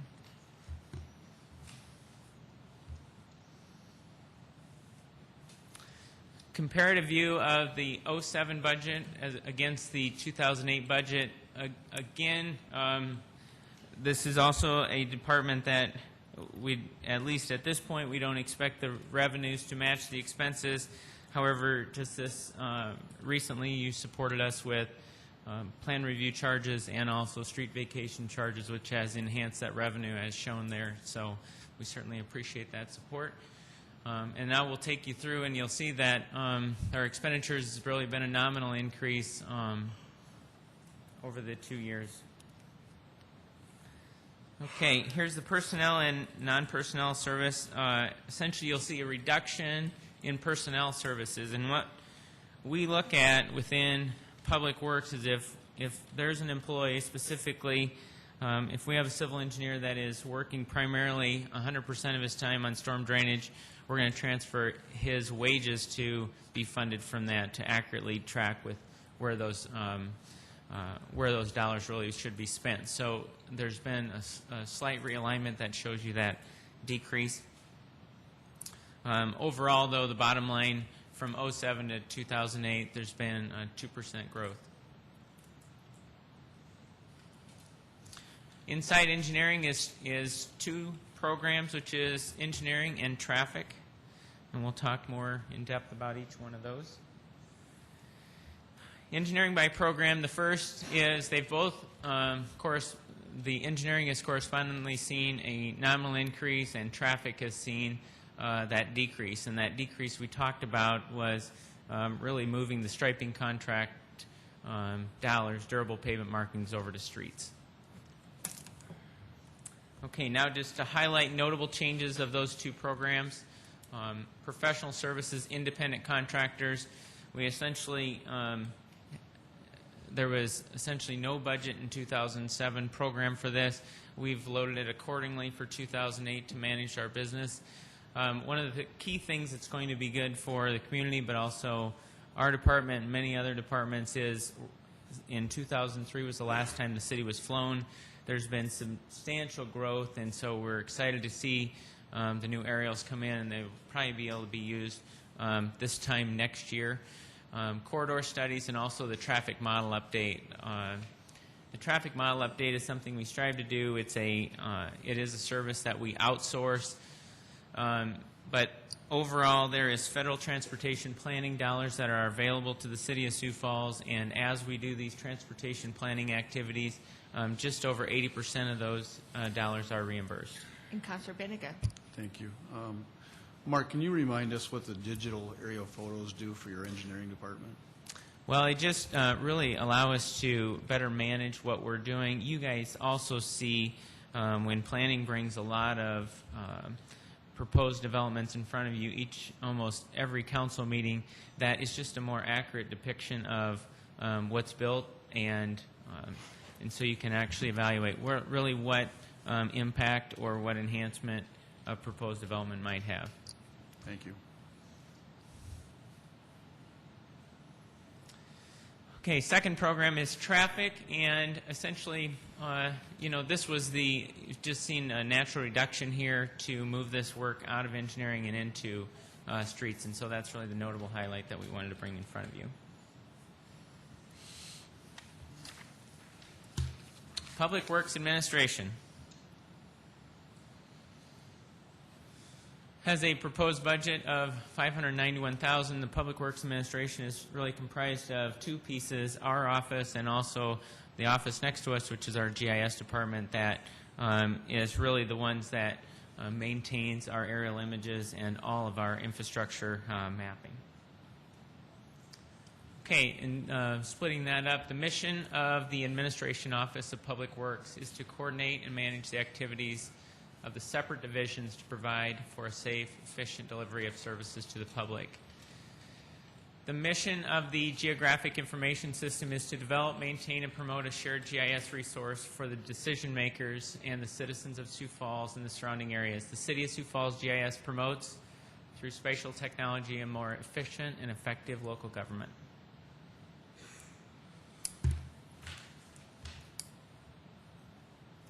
Okay, correspondingly showing you the the budget here. There's been nominal increase. One of the things you'll see on many of these, the fact that this is the third year of program budgeting as staff is aligned to best fit to really work that they are doing. Some of the percent changes that you'll see throughout all of our departments in some regards seem high, but dollar amount correspondingly in some cases is very low. Departmental revenue, this is really some of the federal transportation grant dollars. It shows that there's a decrease. There's really a decrease for two reasons. In 2007, there was unused funds from other members in the area, and so we were able to use those funds for transportation planning purposes. So really in 2007, we had an elevated number above normal funding levels. 2008, we expect that to be more normal, but we've also seen a reduction in map sales because most of the people that buy the maps of the city of Sioux Falls with the aerial images, they've purchased them, and so now they're waiting for the new aerial flight, and so we do expect really probably late 2008, more in 2009 to see really the map sales go back up.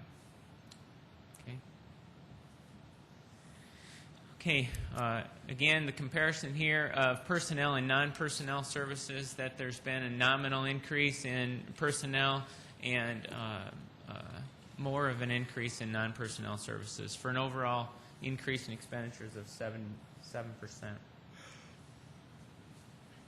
or approximately $38,000.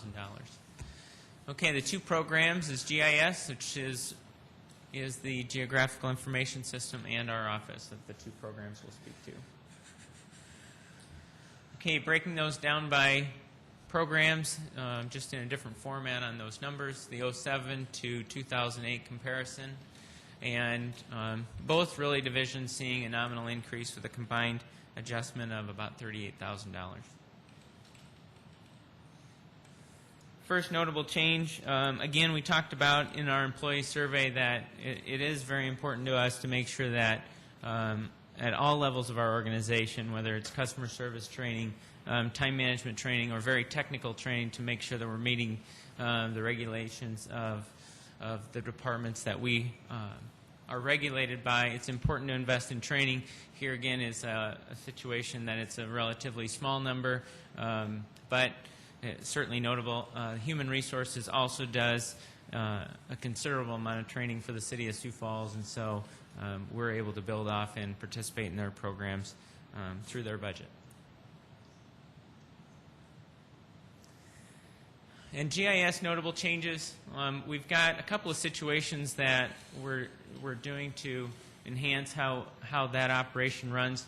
Really, there is a focus now, instead of populating there's 70-plus regular users of the GIS mapping system within city government, but there's many more that are, I would say, more on occasional users. In lieu of populating each and every desktop with software, we're migrating to having it on one server, so as patches come out, we only have to update that server. And then on that server is a specified number of pooled licenses that as you access that software, if there's an available license, you can work. If not, you have to wait till there's a license that gets freed up. And then here again is also an increased commitment to training through our staff in that regard.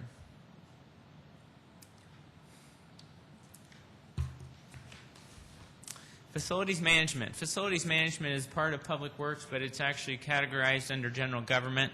And so we have a couple slides. There's not very many notable changes in facilities management, but certainly noteworthy to point out.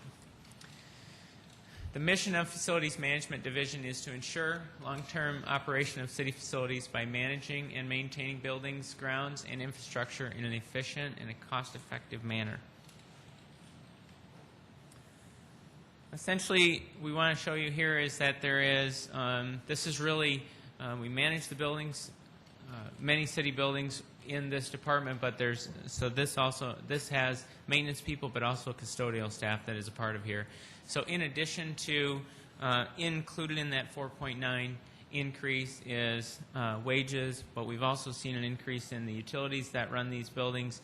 Also, just recent garbage contract was awarded, was bid out and awarded, and also affected this budget just over $10,000. So the increase that you see there of 4.9% is comprised A couple small cost notable changes just to note there is that we are replacing incandescent bulbs with low wattage fluorescent lights, and also the air filters to high efficient air filters to really get the extended life and better air quality in the buildings.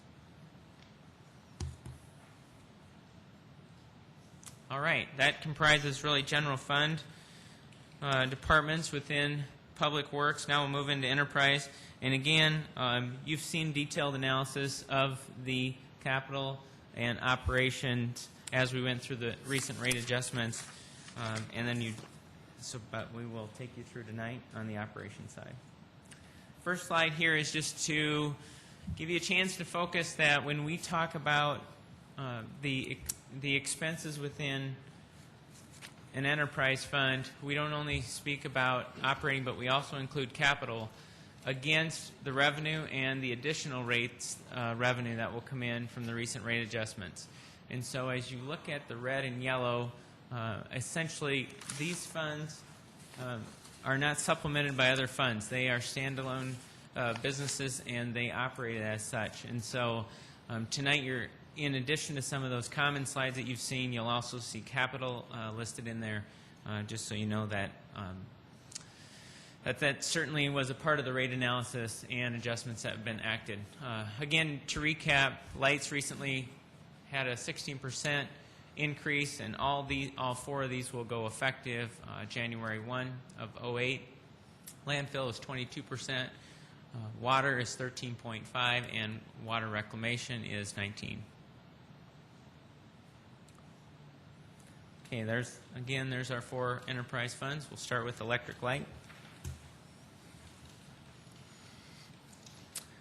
The mission of the Light Division is to distribute public power throughout the city of Sioux Falls through electrical service to government entities, maintenance of street lighting, and the service to the customers in the territorial limits within the city.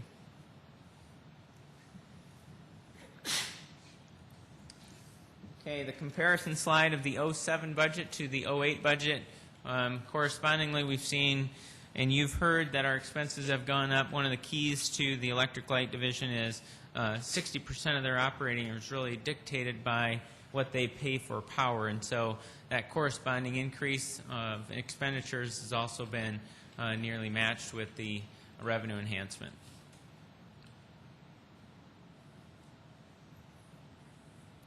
Okay, now to break that down into personnel, operating, and capital, you'll see that we certainly have made the necessary adjustments in each one of those divisions, and we'll start to talk in more detail of what those mean.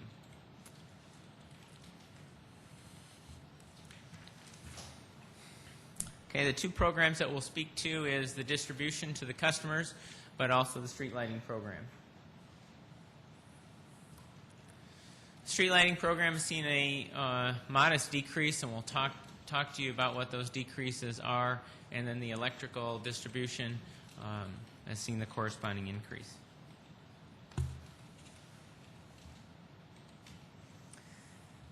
Street lighting, notable changes. Professional services, we have in the past contracted out a significant amount of tree trimming around street lights by ordinance, and also partnering with Project Trim, that's part of the Park Department program, is that on the 5-year cycle, as citizens are notified to trim their trees and around street lights, we've taken the majority of those dollars out of our budget for that purpose to follow the Project Trim. We've also decreased the streetlight shaft painting. One of the things that we still have dollars in our budget to do some spot painting of that sort, but essentially this is some contract work that we've always had as a budget item. One of our items is, as we get streetlight shafts that are rusting and paint systems are failing, it's our objective to replace those as opposed to painting those, and so that's certainly our mission going forward with those. Councilor Stagers? Yeah, Mark. Yeah, I do have a question about the street lights and rusting away. There does seem to be quite a few that are rusting away, and you're saying we're going to replace those now. In the future, are we going to be providing more maintenance then for these newer streetlights that are coming online or not? Or how's this going to work? No, the composite materials of the new street lights don't require a paint system, and so they're actually nearly maintenance-free with the exception of the energy in the bulb. So, Do you know, I'm sorry to interrupt again, but do you know how many streetlights in the future we will be replacing? we can certainly get that for you, Okay, give you thanks. that program.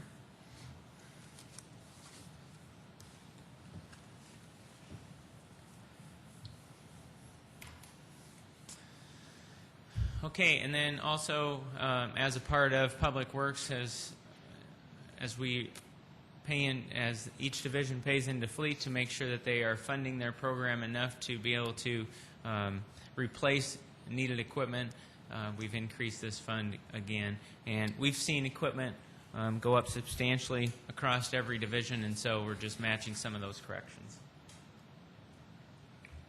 Okay, electrical distribution, some notable changes.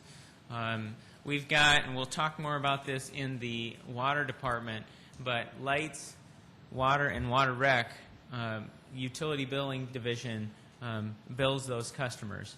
We've got a system currently that was wrote in-house, and the customers of today and some of the technology that we have now in the advanced meter reading, we're not able to really enhance some of the things that we want to do for our customers. And so I'll talk a little bit more about that in the water section, but essentially the light division will pay 10% of that new software charge. And then also you've certainly heard this in the water rate or the rate adjustments, but the increase in WAPA, supplemental power, and the transmission rates have increased by $312,000. Sanitary landfills, the next enterprise fund we'll speak to. The mission of the Sioux Falls Regional Sanitary Landfill is to provide environmentally and fiscally sound solid waste management and disposal services to our customers.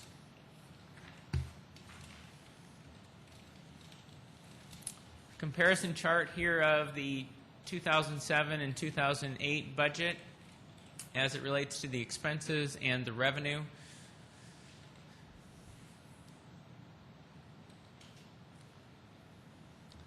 Breakdown of those expenses are from personnel.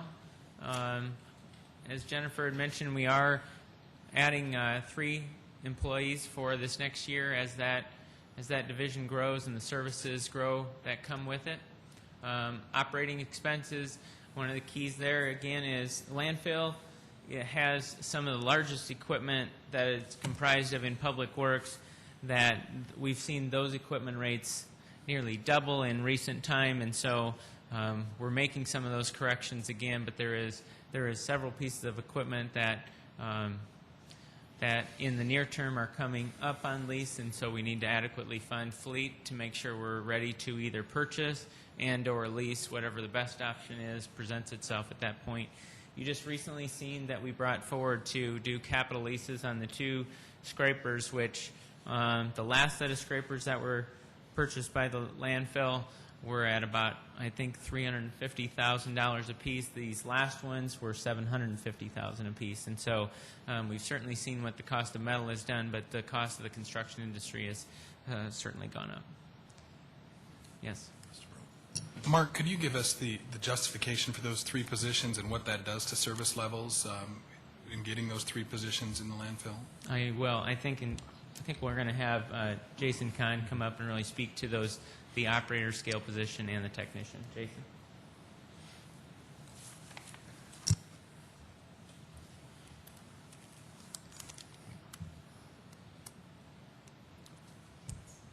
Jason Kahn, Sanitary Landfill. The first position is going to be a landfill scale operator position. That position is essentially right now a part-time position, which we fill pretty much throughout the year. When the position expires, in order to keep the employee, we've used manpower labor or temporary service to keep the position at the landfill. That position has actually been in existence since 2003 when we started a new scale house, actually December of 2002, and we've tracked it, and we've actually utilized the hours similar to a full-time position for the last several years. So what we're going to do is turn that into a full-time position in order with benefits, so we don't have to look at trying to refill the position and retrain. It takes several weeks to train an employee in the scale house with the computer system that we have, and we're hoping to eliminate doing that by creating a full-time position. The next position is the landfill equipment operator.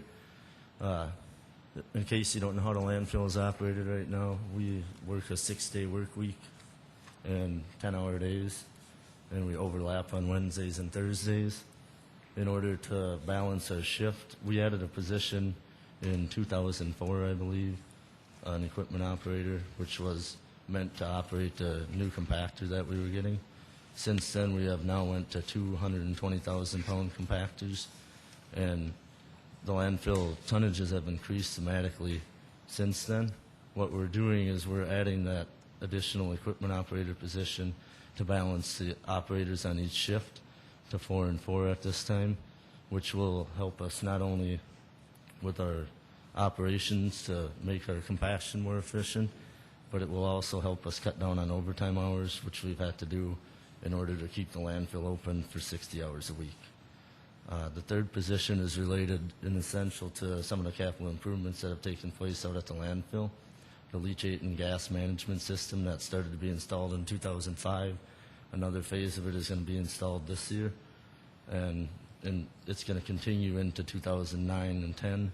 And that is the leachate wells that we're putting in the active area, which is the unlined area of the landfill, to recover that leachate, and also the dual phase of that is to recover the gas from the same system. And what it's showing in the capital improvement plan that there was an operating expense in the next position is the landfill technician. And what they will actually be doing is running that leachate and gas system. And in addition to that, the leachate pond that we're putting, that will be operational this year, that will be a part of that also. Right now we have a budgeted line item in a 2,200 item in the landfill. So if you look at the positions that we're adding and what we're taking out of the landfill budget, it's actually pretty much an even balance. Councilor Benega? Jason, can you tell me again how much revenue we expect to generate from the leachate gas program, if you will? Right now we're still in negotiations, but it's over $1 million per year, and that's something that we're looking at right now, and it is substantial. It easily would pay for the position, plus some of the infrastructure that would be put in. And negotiations for that are to be completed when? We're hoping it's completed this year, and installation potentially, I guess design and installation would start this year, and we would be online in 2009. Okay, thank you. Councilor Stagers? Yeah, Jason, for 2007, how many employees do we have out at the landfill? If you count the entire landfill division or just at the landfill? Okay, what's the difference then? If you Well, could we tell have the us. household hazardous waste facility also. Okay, But out at the landfill, there's myself, the landfill supervisor, receptionist or secretary. Right now there's 7 landfill equipment operators, 4 landfill service workers, and 2 full-time landfill scale operators. so that's 16 people out at the landfill. Yep. And we also have several part-time staff out at the landfill currently. Right. So you mentioned just one full-time person for the scale. Is that right? Okay. And then next year you want to get another additional person for the scale. No, the Okay. part-time person that's in the part-time position that's in the scale house right now would not exist anymore with the creation of the full-time position.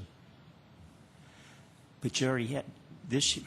We have 2 full-time. The way the scale house Okay, operates yeah. is we have one person in the front of the scale house and one person in the back of the scale house. It's a 2-person system, Okay. and all the tickets are entered in at the front, and all the cash is taken at the back. Okay. So because of the way the scale system was designed, And it was designed that way for a reason, actual several reasons. And because of that design, it takes two-person to operate the scale. So what we will be essentially doing in order to, again, make our 60-hour work week work is we're going to add that full-time position, which would eliminate the part-time position. Okay, so then we'll have a total of how many people with the scale then? Well, there'll be three full-time positions in the scale house, Okay. 3 scale operators. Okay, but it looks like we are going to keep a temporary scale operator in the budget. That's what it looks, so that's going to kind of, That line item won't be spent. okay. So we can eliminate that if we want to. Yes. Okay. Also, too, could you say something about, I know the equipment's expensive and it's expensive to lease and so forth, but for next year, for the rentals for the equipment out there at $1,509,000. Yeah, that was a dramatic increase, and the reason that increased, as Mark noted, our equipment costs have went up dramatically. And what we're trying to do is, we did a lease purchase earlier this year on 2 of the scrapers that we purchased out there. What we're going to try to do in the future is, again, look at maybe doing that on our dozers, the equipment dozers that we have out there also. And what we're looking at is a shortfall in the dollars that we've allocated. What we try to do in our fleet division is, over the 5 years that we utilize that equipment, we try to put enough money toward fleet. So when that equipment comes up, we can purchase it with those dollars. And because of the steep climbing in prices of equipment, we haven't allocated enough dollars to do so.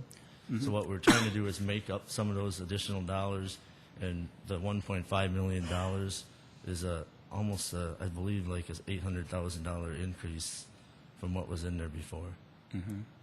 And that will allow us in 2008 to either purchase or lease the dozer and compactor that come up. Okay. Yeah, so that'll be, once again, you said the dozer and the And a landfill compactor. And the compactor.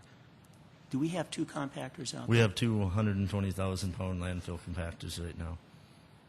We lease one and we own the other.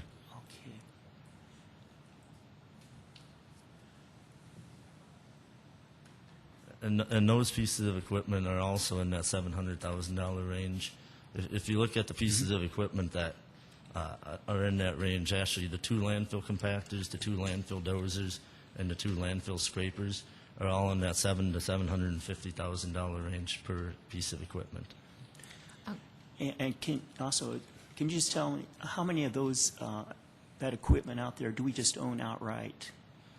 We own one of the landfill compactors. Okay. We lease the other one. Right now, we're currently leasing both of the dozers. Leasing both dozers? And we did a lease purchase on the scrapers that we have out there. We own the blade or the grader that we have, and the track loader. That's the major pieces of equipment that we have. Okay. Thank you. Councilor Jameson?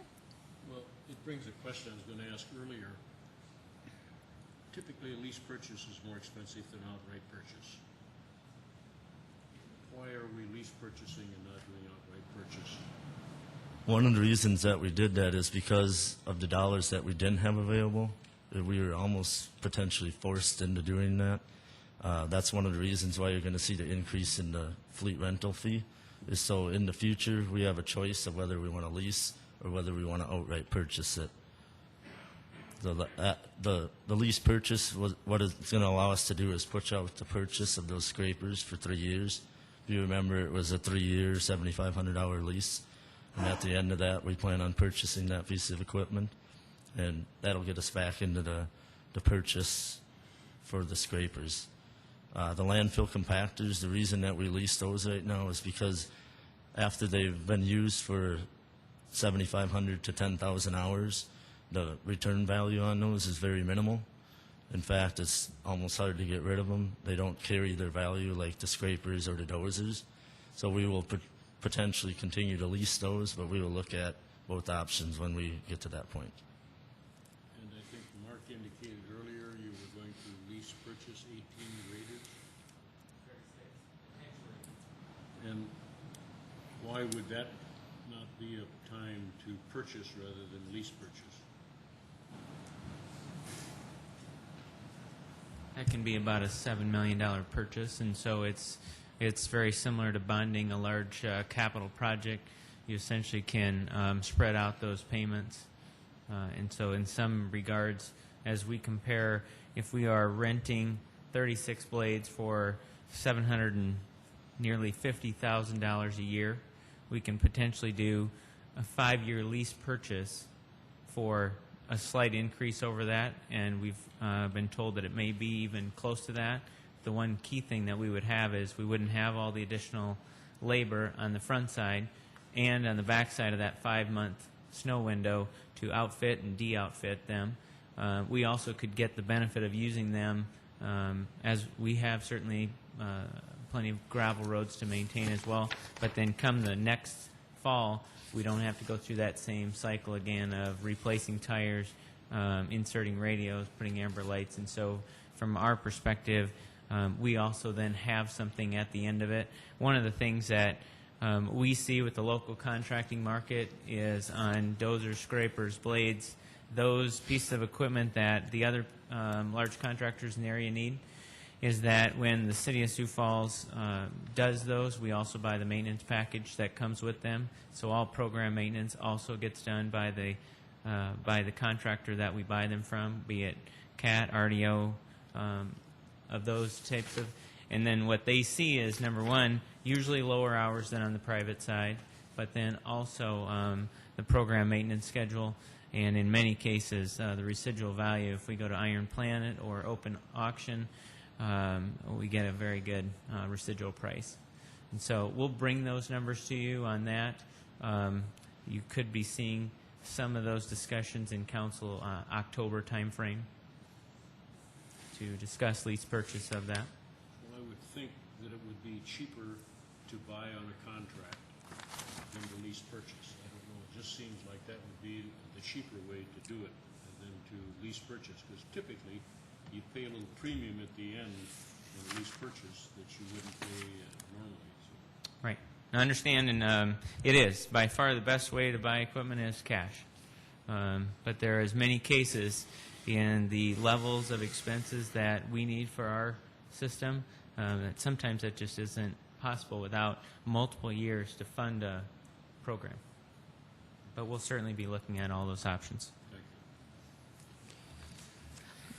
Councilor Stagers? Yes, also, just another question or so.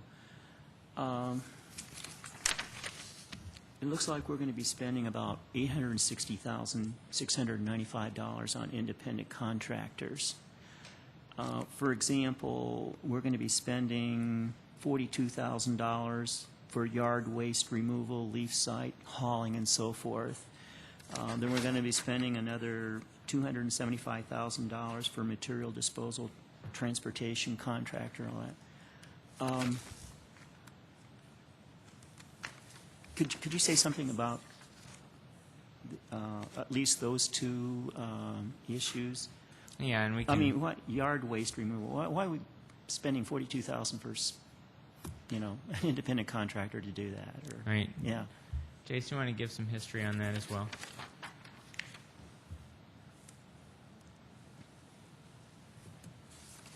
Yard waste removal is in there for a couple of reasons. One, in the past, when we have the two leaf drop-off sites, we utilized an independent contractor in the past to haul those leaves out to the landfill compost pad. Last year, we tried something new, and it worked pretty well as long as we don't get a snow removal event early in the year. We actually utilized the street department staff with our side dump trailers, and we saved a significant amount of dollars on that. We still are required to budget money for that in case a snow event comes early, because we also utilize some of those leaf drop-off sites for snow dump sites. So we budget the money, and if we don't spend it, it does go back into the landfill fund. Okay, so it's possible, if we don't get an early snowstorm, we won't be spending the $42,000. Yeah. The material disposal, what that is yeah. for the household hazardous waste facility. That cost is for disposal of the material that we have collected at that facility, as well as paying for our contractor to be on site to assist with operations and management of the facility. Okay, I guess I'm still not sure. When material comes in from a resident, for example, let's say it's paint and other materials that are considered a hazardous material, that material is separated into several different categories on the site, and until we get enough, it's stored at the facility. Once we get enough material, it's shipped out in a semi-trailer, and we have to pay for the disposal or the... Where does it go to? I thought it just went to our... No, it doesn't go to ours, landfill. okay. Most of it goes to several different facilities, depending on what it is. A lot of it gets recycled or reused, and the paint, for example, gets blended into different things for reuse. They reuse the paint. Some of the other chemicals get burned off for electricity. Others do have to get put for disposal in a hazardous waste landfill. So the cost for not only shipping that to those facilities, but for either disposing of it or whatever happens to it at that point, that's what that dollar amount is for. So, for the most part, then, we do not put any hazardous waste in our landfill? No, hazardous no waste are medical banned from the or- landfill. No medical or anything? The waste characterization report that we did, Ashley, we have less than 1% of hazardous waste that is coming into the landfill. And I believe it's actually less than 0.5%. And that's mostly what? Medical or? It's just miscellaneous Miscellaneous. materials that people may have thrown in the garbage can accidentally without knowing that there is a Oh. facility for them.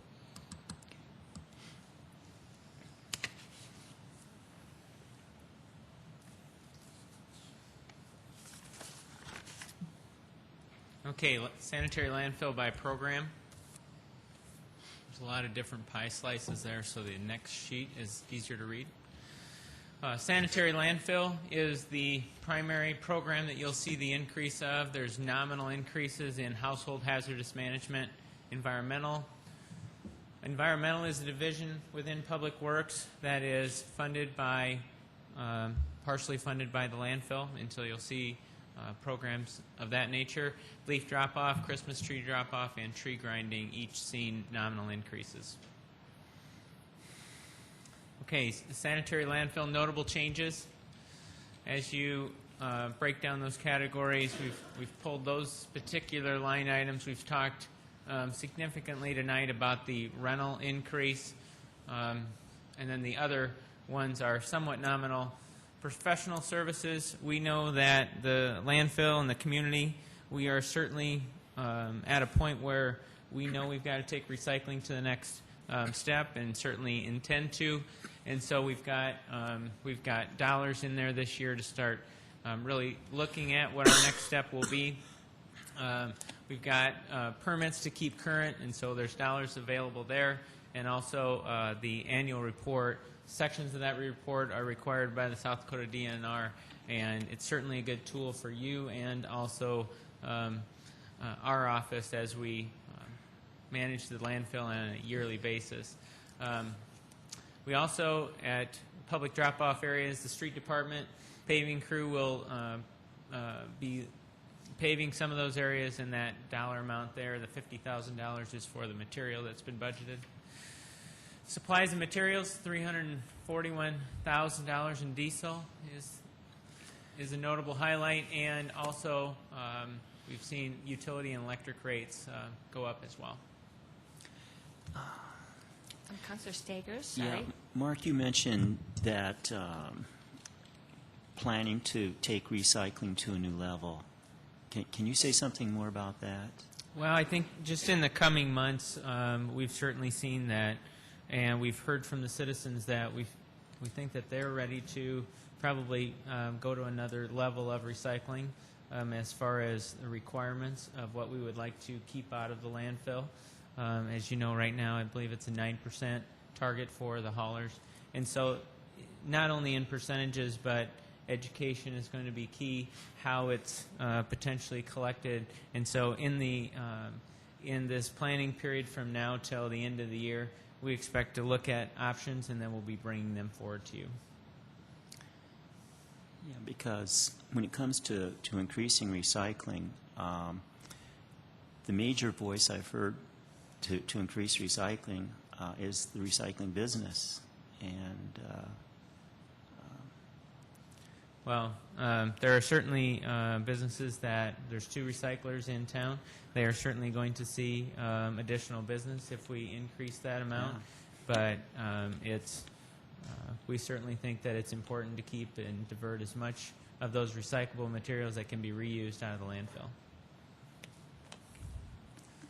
Okay, household hazardous management. Again, a very nominal increase, but one of the things that's just recently been moving forward is to allow conditionally exempt very small quantity commercial generators. And also, as always, we'll increase the public awareness campaign that that facility provides.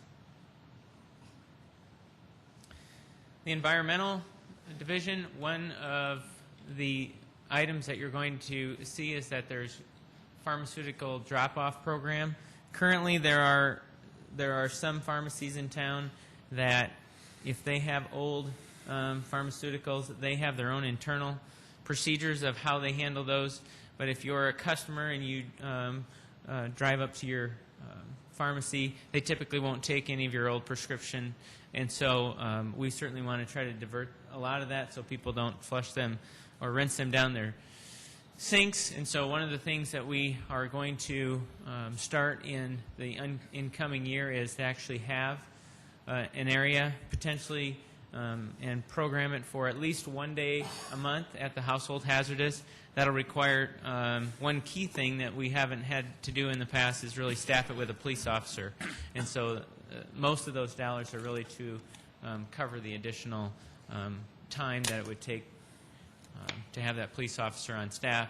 Again, we want to make sure that we keep those waste products, number one, out of the waste stream that goes to the wastewater plant. There's been an emerging contaminant study that's been done, and essentially what that looks at is what kinds of things are going into the water, what steroids are going into the water. They're, number one, they're hard to take out in the waste stream, but what effects are they going to have long-term on the fishable streams? And so this is one step in that process. Councilor Stakers? yeah, I guess, is this a real problem that Water Rec has? Diluting those materials or whatever? I'm going to ask Mr. Bob Capel to come up and just speak about this. Okay.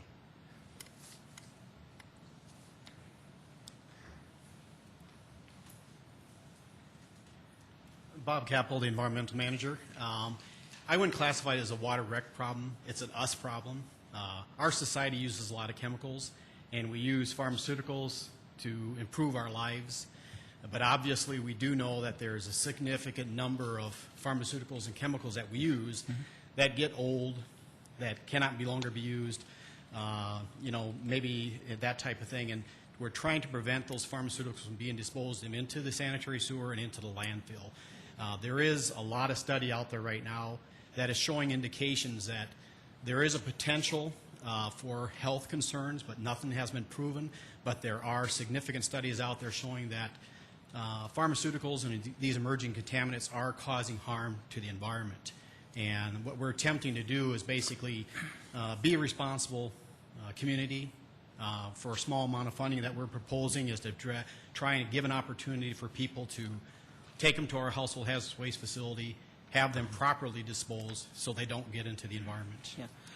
I guess the reason I'm asking that question is because my understanding is that when people take certain drugs, it's not totally absorbed by their system, and then eventually, gets into the water rec. That is correct. Yes. That is correct. So we are able to take care of all this, okay, aren't we, right now? Take care of it. Basically, we're dealing with is not the chemicals that the body doesn't use. We're worried about the chemicals that we don't intake. Yeah, but I mean, cumulatively, a lot of people take drugs, pharmaceuticals, prescription drugs, and that gets into the system. Sure. And so, it's a small amount maybe for each person, but cumulatively, it's a lot.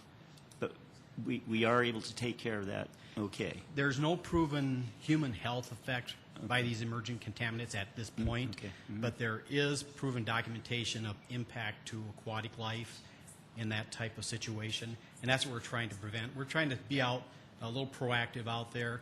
Instead of just throwing these things away, letting them get into the environment, just dispose them in a proper way.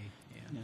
No, I think it's okay to, to go ahead and dispose of, your jar of medicine that you haven't used. And our second goal is not only just the environmental, there's a public safety issue.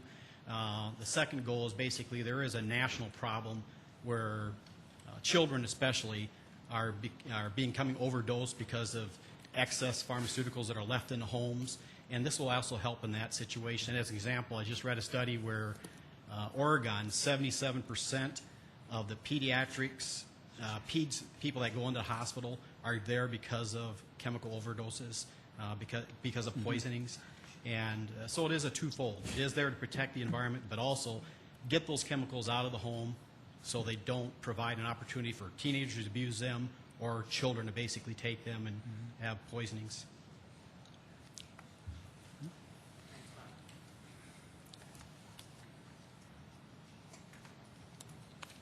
Okay, and 3 programs are included in this slide: leaf drop-off, Christmas tree, and tree grinding. The top 2 are certainly highly supported programs by the citizens, and essentially the leaf drop-off is to provide 2 central locations for citizens to drop off their leaves, and the Christmas tree drop-off, it's one location, and then we also can collect and recycle those byproducts.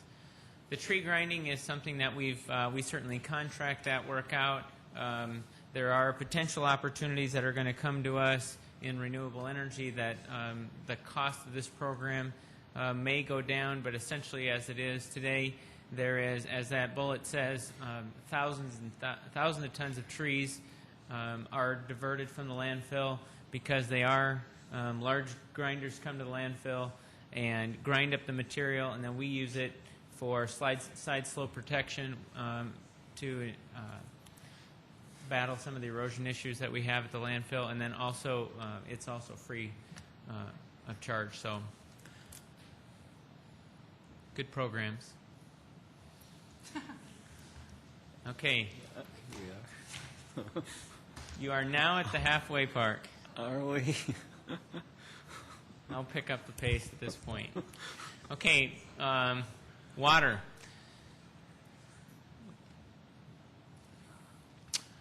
The mission of the Water Purification Division is to provide water of high quality and in such quantities to meet the needs and demands of our customers. You have been intricately involved in many discussions and topics with water supply and distribution, and so we will move through this for you. Again, the comparison of revenues against the expenses and against 2007 and 2008. One of the key aspects that you'll see in 2008 is that the Lewis and Clark bond payments included in that expense, but also the capital program, where even some of those are going to be funded with SRF. 2 key projects that are going to take place at the water plant is to add 5 additional filters and a backwash facility. Those combined are about $15 million of on-site work that will be done in 2008. Okay, now breaking those expenses down from personnel to other operating, capital, and debt service.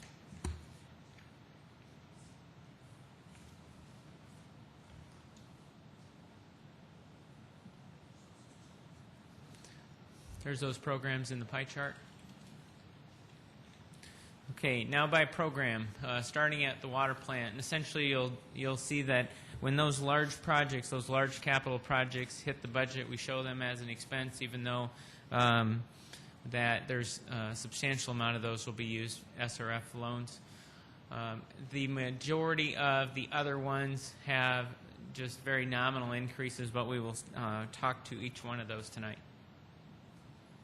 Water plant to start with, supplies and materials, utilities, and repair and maintenance. Some highlights to note: chemicals have taken a dramatic increase this last year. to the increase of $330,000.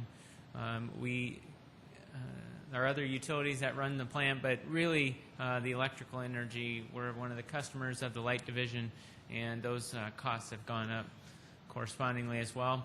We also have program maintenance that we do that we are highlighting tonight.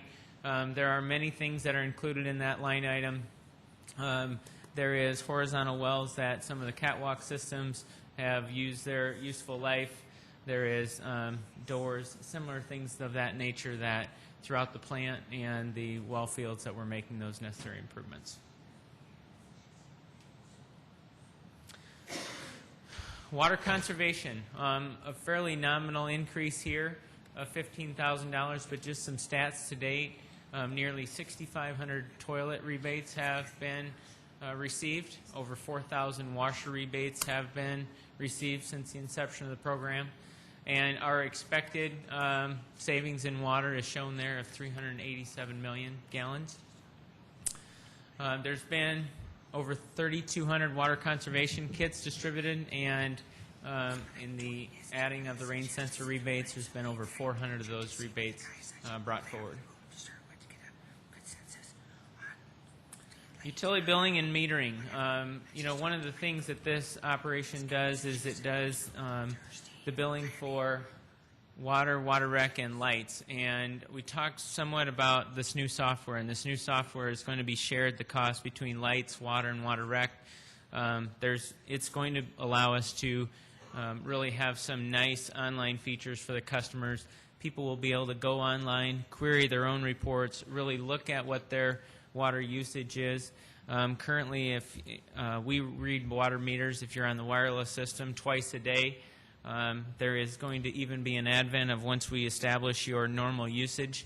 If you were out of town, we could, and we've seen a large spike, much like a credit card company would see. We could actually have some either email notification or some notification to you that we've seen something out of the ordinary and you should check it. There could be an internal plumbing failure.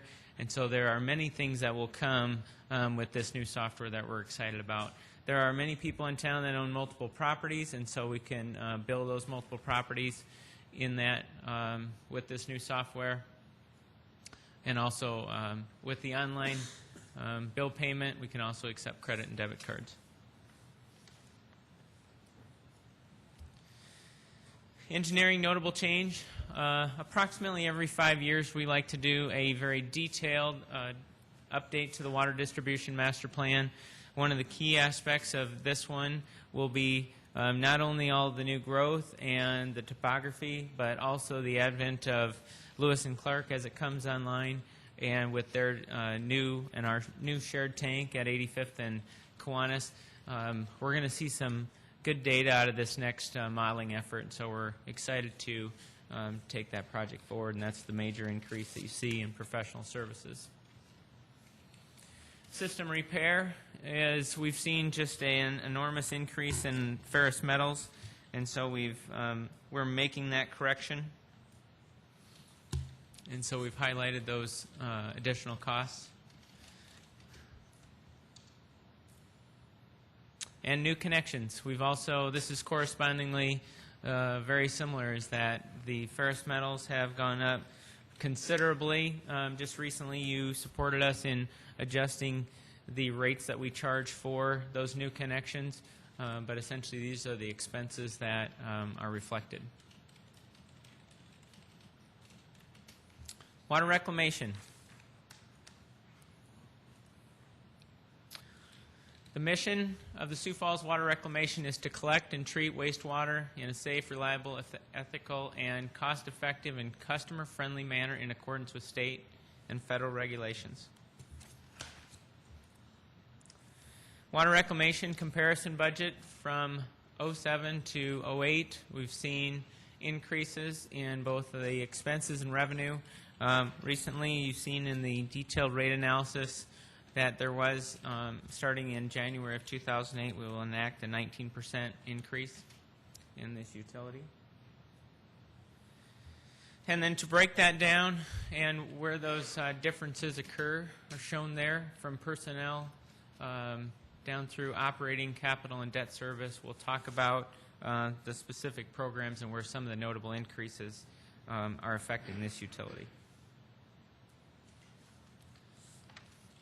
Water reclamation by program is a large majority of the program is the collection system, and then we've got the lift stations, which is the pumping, treatment, engineering, wastewater, street. We have a division within the street department that is utility maintenance. That's the crew that in the when there's a water main break, they are enacted. They are also, if there's a sewer issue, they also are street employees that assist water reclamation. And then we also, Bob Kappel's group, this is also, his group is also partially funded by the water reclamation. Okay, those same programs, just in a different format from 2007 to 2008.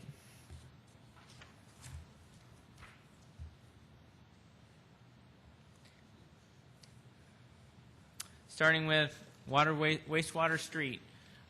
Essentially, again, this is more from, this is the only third year at program budgeting, and so there's some staff realignment that is happening here, and essentially a unbalancing within this utility to better reflect where they're charging their time, and so there's a difference here that's noted of $42,000 that has actually gone into the collection system. Environmental, a couple of notable projects, and again, Bob is here if we want to talk in detail about these. But essentially, we've got the pharmaceutical diversion program. There's a small budget that counts out of the water rec. We also have the mercury reduction plan. That's the thermometer program that's been enacted for a number of years to capture old thermometers. And then also in amalgam separators, those are pieces of equipment that we want to work with some of the dentists in town. That some of the newer dentists already have the equipment, but some of the older dentists' offices do not. And essentially, these pieces of equipment extract the mercury. And so we want to start a program to actually start to assist them to purchase that equipment. This will only be a small amount to actually purchase that equipment, but it's important to remove that mercury from the waste stream. And then also liquid waste generator program. Some of the things that we want to enhance here is those maintenance facilities that if we can assist them in buying the tops for some of their waste oil. And so instead of just throwing their filters in certain areas, that they could actually tip them upside down, let them drain out for a period of time. And so this is just to start to purchase some of those lids for some of those garages. Collection system notable changes. This is obviously one of the largest pieces of the system, and certainly we'll talk to you about some notable changes. We've got additional overtime and temporary service that's been budgeted. We've got a facility master plan that's been partially funded in 2007, and then the second part of that will be funded in 2008, which is noted there at $50,000. Equipment rental, we certainly have a significant amount of rolling stock that maintains the collection system, from the TV vans to the vac trucks. And again, this is the amount that's being paid into fleet. Repair and maintenance of equipment, that's also with fleet. To maintain those vehicles, and with all that rolling stock and the increase in fuel, we've budgeted for that as well at an additional $12,000. Councilor Stagers. Yes. Did I hear you correctly in saying that those cameras, we were renting those cameras? No, we purchased them. Those vans, you mean? Yes, right. Yeah, we purchased them, but also those have an expected life as well, and so we're funding that program to not only buy those, buy the replacements to those camera vans, but also the Vactors that are part of that. They also have other rolling stock of pickups and that type of equipment that goes to the water rec division. Okay. Okay. Pumping, we've got some changes to note here, but essentially if you look at the fuel, chemicals, and electricity, we've seen a notable increase of $97,000 in this department. Okay.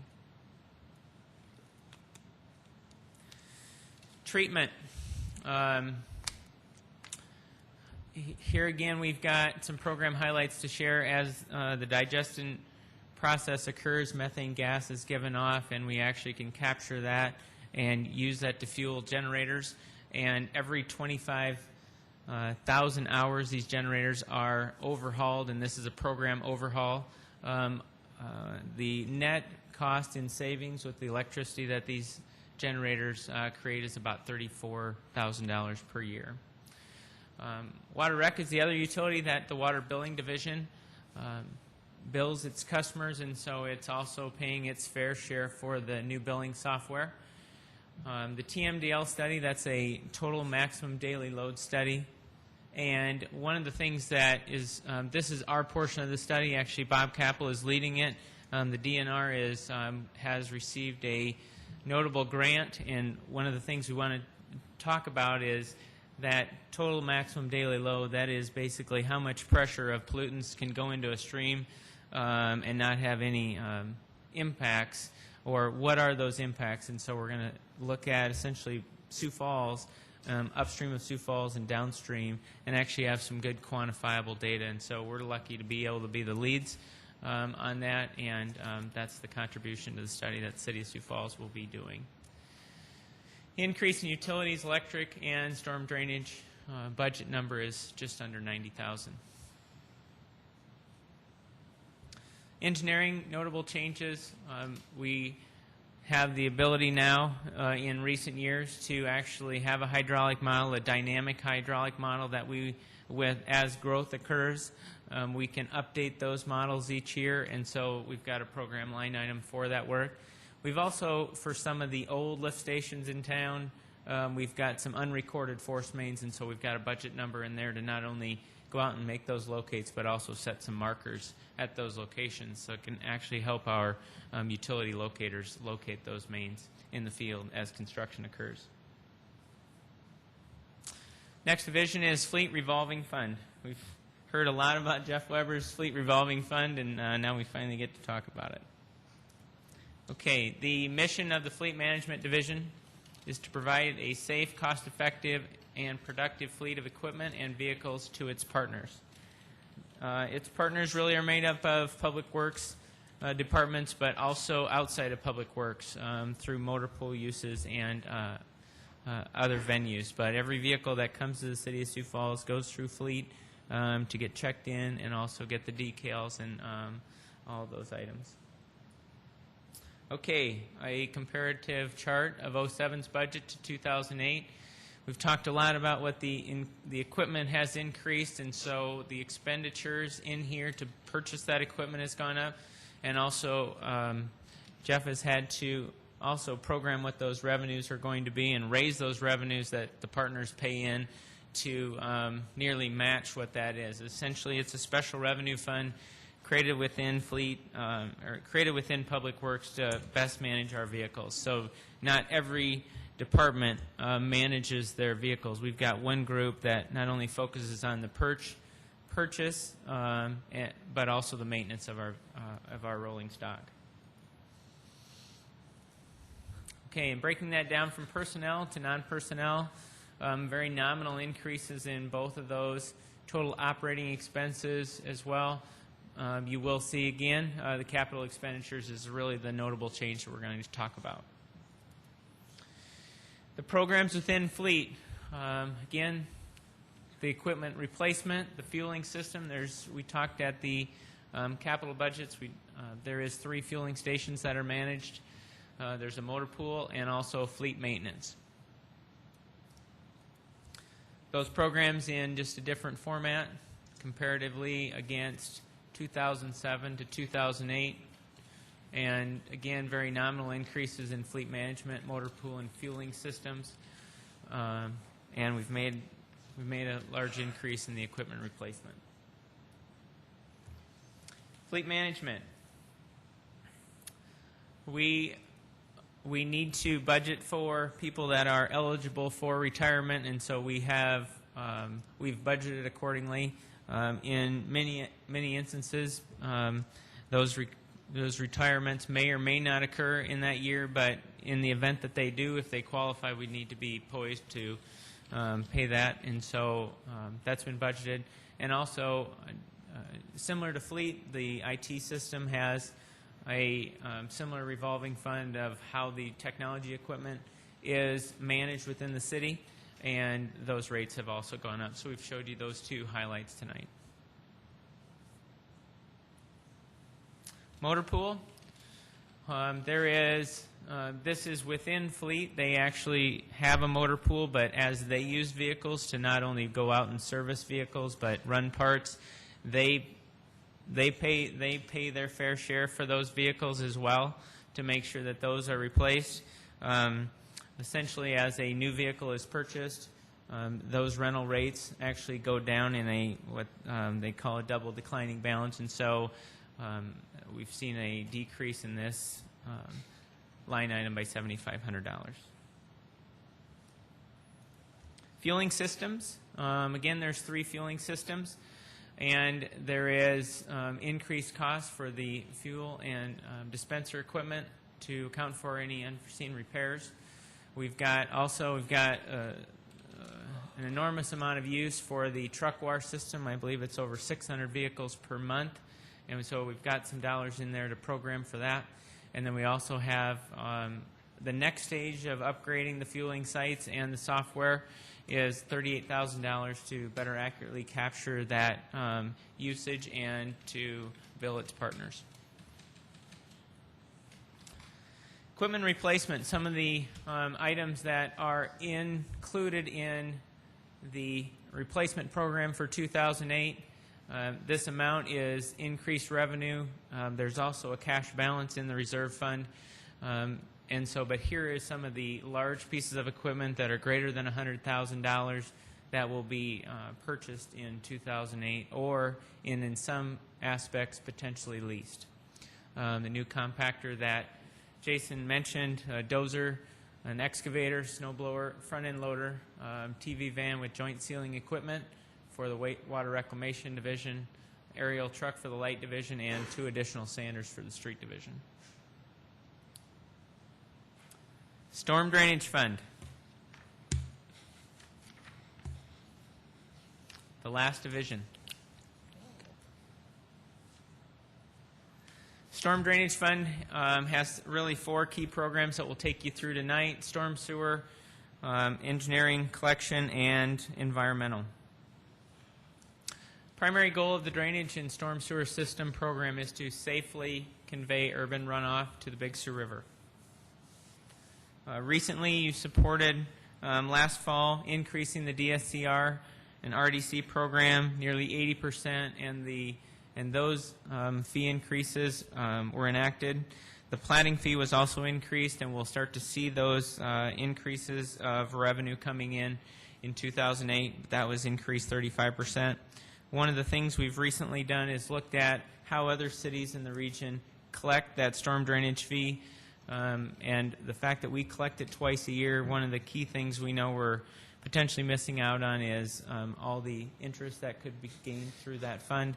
We also, with the new storm drainage, or with the new software that would go in through utility billing, we're going to seriously look at potentially collecting that through the water billing procedure. But again, it's just something that we're going to look at and to best manage that. Also, one of the things that is done is that the fact that the county collects those dollars for us, the county properties are exempt, and so that could potentially retire that current policy. Storm drainage breakdown from personnel through debt, combination or between 07 and 08. You'll see the biggest one is capital. Essentially, raising the DSCR allows us to go back and make reimbursements to the development community, but also to make those storm drainage improvements throughout the city. And so one of the key things that has allowed us to do with that additional revenue is to get the reimbursement schedule, which one time was in excess of a year. We're currently under a 6-month window, and so that's very good. It's where we'd like it to be. However, we know based on sizes of projects, we know we won't always be able to maintain that. One of the things the development community understands is that we have a 12 to 24-month window. But each year, just like the enterprise funds, we expect to analyze this fund to make sure that we're matching expenses with expected revenue as we plan for those regional facilities. Okay, by program, the four that we'll speak to is storm sewer, environmental, collection system, and engineering. And again, the most one that we'll talk about first is storm drainage, storm sewer, and that one's the one that has seen the most change. In addition to making about an additional $2.4 million available for reimbursements to the development community, but also making those piping and intake system improvements, we've also increased part-time wages in storm sewer maintenance. Environmental, we've got two programs here that Bob's division is participating in. One is the stormwater program, self-audit of $10,000. Essentially, we want to make sure we're doing things right, and so we are considering bringing in a consultant to audit us to make sure that we decrease our liability. There's been, in the region, there has been violators of storm sewer management, and those fines are certainly out there. We want to make sure our program is where it needs to be, and so we're considering a self-audit and have budgeted accordingly for it, and also our payment to the partnership. Collection system, notable changes. We've talked a little bit ago about the TMDL cooperative study, and then also the increases to the fleet division to program for the new TV van and the Vector in coming months. And engineering, some of the notable changes that we want to make in this next program is to really do update the BMP analysis. We've got wetlands now that have been created. That is the jurisdiction of Sioux Falls to maintain those, and so we will and monitor them to make sure that if they've been created, they're actually we're meeting that mitigation requirement. Storm drainage and platting fee analysis. This will be really the first very detailed platting fee analysis that we've performed outside of our current staff, and so we've budgeted for that accordingly, and also potentially how we will collect that fee in the future. And then also increase in personnel services. And again, just like we talked about in the engineering division, if we have one person that spends the lion's share of their time on storm drainage, they're going to be funded out of this division as opposed to engineering. That's the end of Public Works' presentation. Is there any questions? Yes, Councilor Staggers. Yes. Mark, did I hear you correctly in saying that the county doesn't pay any storm drainage fee? I believe that's the condition that we've allowed. They're exempt. How about the school districts? Do they pay? They do pay. And from what you said, it seemed to indicate maybe in the future we can get the county to pay their fair share or not. Well, I guess that policy would be if they're no longer collecting, we could potentially, since we're going to have those costs of collecting them, we would work with them to actually make those paying partner. Okay. Any other questions, Councilors? Councilor Litz. What was the BMP analysis that you talked about? Is that for future needs, or is it the present system flows and how many have been deactivated? That is.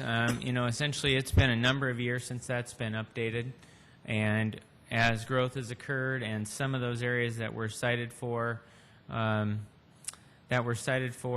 regional were either split or they went to site-specific, that item also will allow us to do some of the storm drainage fee analysis similar to the Hayward addition. And so that's more of a storm drainage analysis line item that we would use to manage those studies. Yep. Mark, thank you so much for the incredible work you do for our city 24 hours a day. We really appreciate it. Thank you for being with us tonight. And I would like to thank all of the staff, all the very conscientious staff, our own wonderful staff, and all the listening audience for spending tonight with us. And we will, and of course, so wonderful to work with a great team up here, too. So anyway, we will start promptly at 1:30 tomorrow to resume our budget hearings, and we will start with the Planning Department tomorrow right at 1:30. Good night.